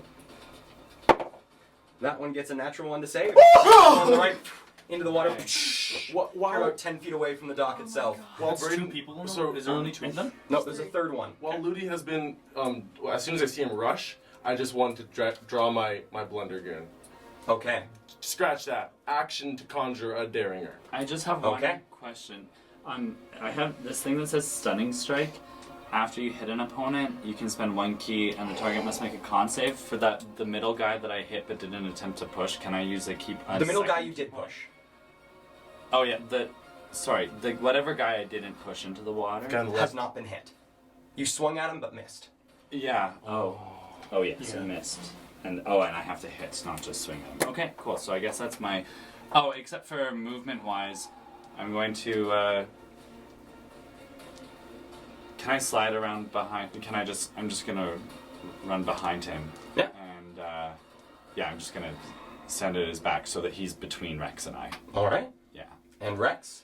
I use my action to sprint towards Ludi and probably past him as I call out in Draconic to my ghost saying, "To me!" as I'm going to run straight to Ebony and Ivory. Okay. Ivory and Ebony.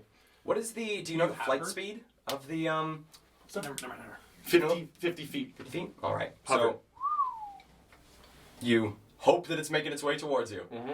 And booking it past, there is a way, since it's a 15-foot wide dock, that if you want, you can go 5 feet away from the dude so he doesn't get an attack of opportunity. Yeah, I'm just going to run on the opposite side of Ludi and sprint. All right. So that is, for you, the sprint at 60 feet. Mhm. All right. So you book it past and peering down towards the maelstrom as you run off. You've now reached the end of the dock and are starting to make your way up eastward down the wharf. You see 2 other people trailing behind as they run towards the dock. Okay, I keep moving. All right. And I'm going to go straight through the common area where all those bars were to get to the spot. Okay, so you're going to sort of go through. Cool. Assuming that's not going to cut in front of them. No, it will not. Okay, good.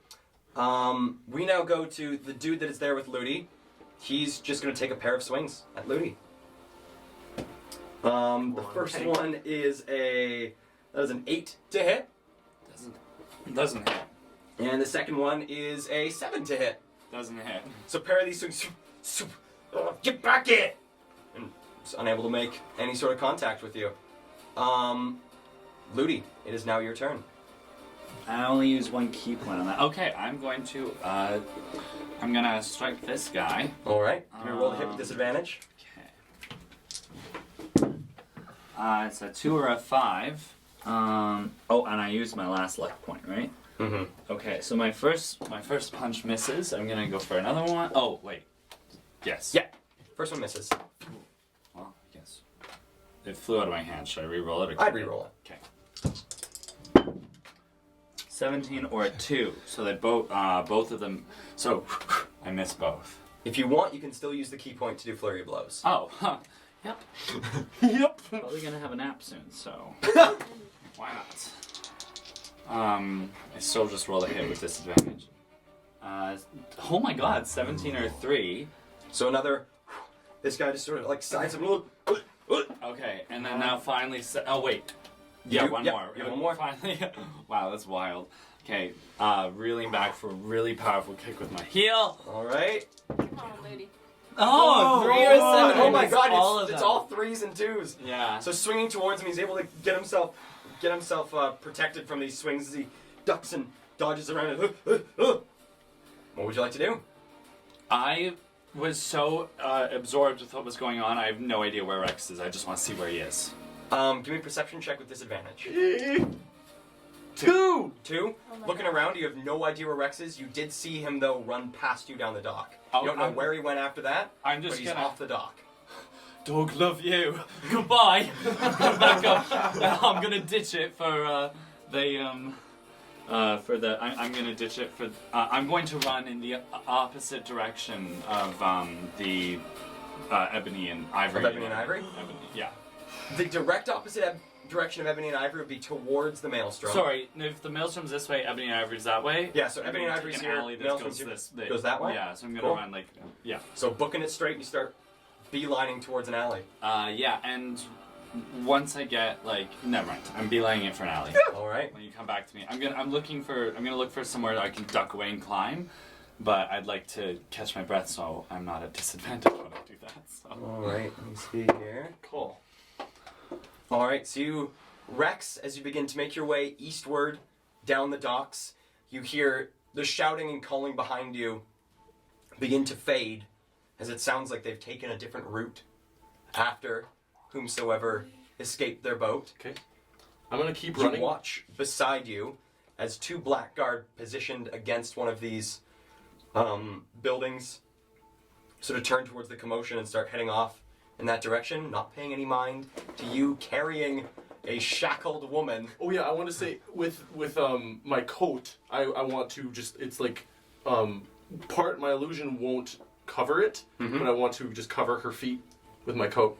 It might Okay. stick out, but I just want to cover her feet. Okay. Yeah. Her arms on the other side still do have Oh, shackles. those are shackled. So the arms will be on your back because I think you have her over your back. Okay, then. Switch her like this and wrap her up in the cloak. So you're like carrying her like this. Oh. Or what if she's like over my back, so I could like have her hands and her feet like there? Yeah. Yeah.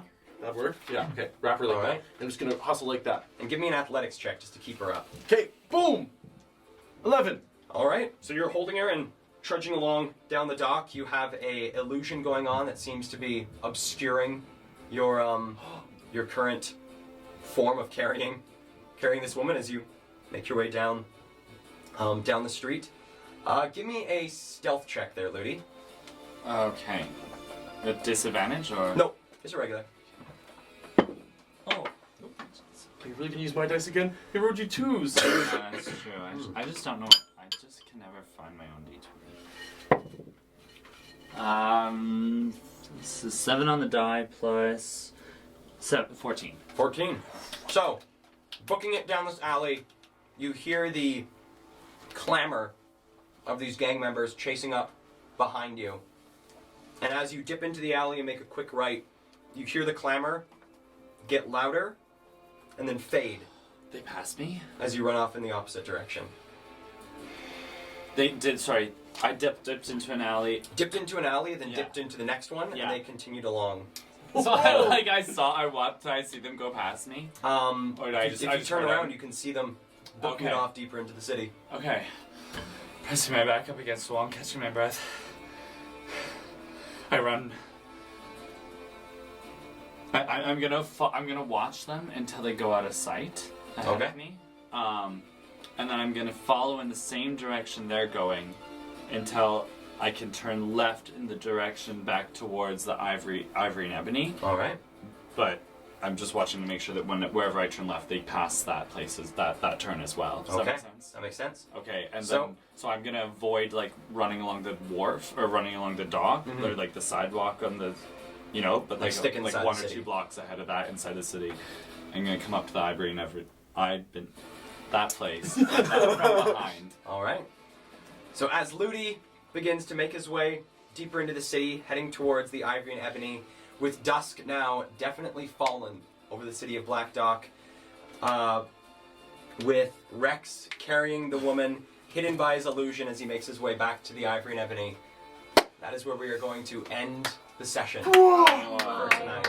Lord. Thank you so much, you guys, for tuning in to Dungeons and Drama. Really appreciate all the support from you guys in the community.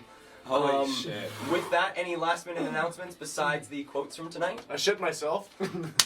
That's all. There it is. Oh, we're good. Alrighty. Chanto just said, wow, that was a journey. Yeah, intense session. Only 3 quotes, and all of them are pre-Rex's adventure. The It's first too serious, but after that. Yeah, there was nothing funny happening. It was just scary and tense the entire time. Yeah. This is the first quote. It's from Abby. "You guys are fucking wild." Slams down 30 gold in a brothel. This is Ludi, and then Rex. "You start fights for fun." Well, it was fun. And then this is Ludi, and then Abby. "You can take one of us on the ship as a prisoner. Maybe Abby." Oh. What? Those are the quotes. Awesome. I have another one of yours. Oh, Just trying to give credit where it's due. So there was Jay Bowman. We were arguing about which plan to take. He's like, "Yeah, but this is way cooler." That was a good quote. Awesome. Well, thanks once again, you guys, for tuning in to Dungeons and Drama Majors. We really Thank you. appreciate all the support, and we'll see you guys next Sunday. See you on Sunday. See you.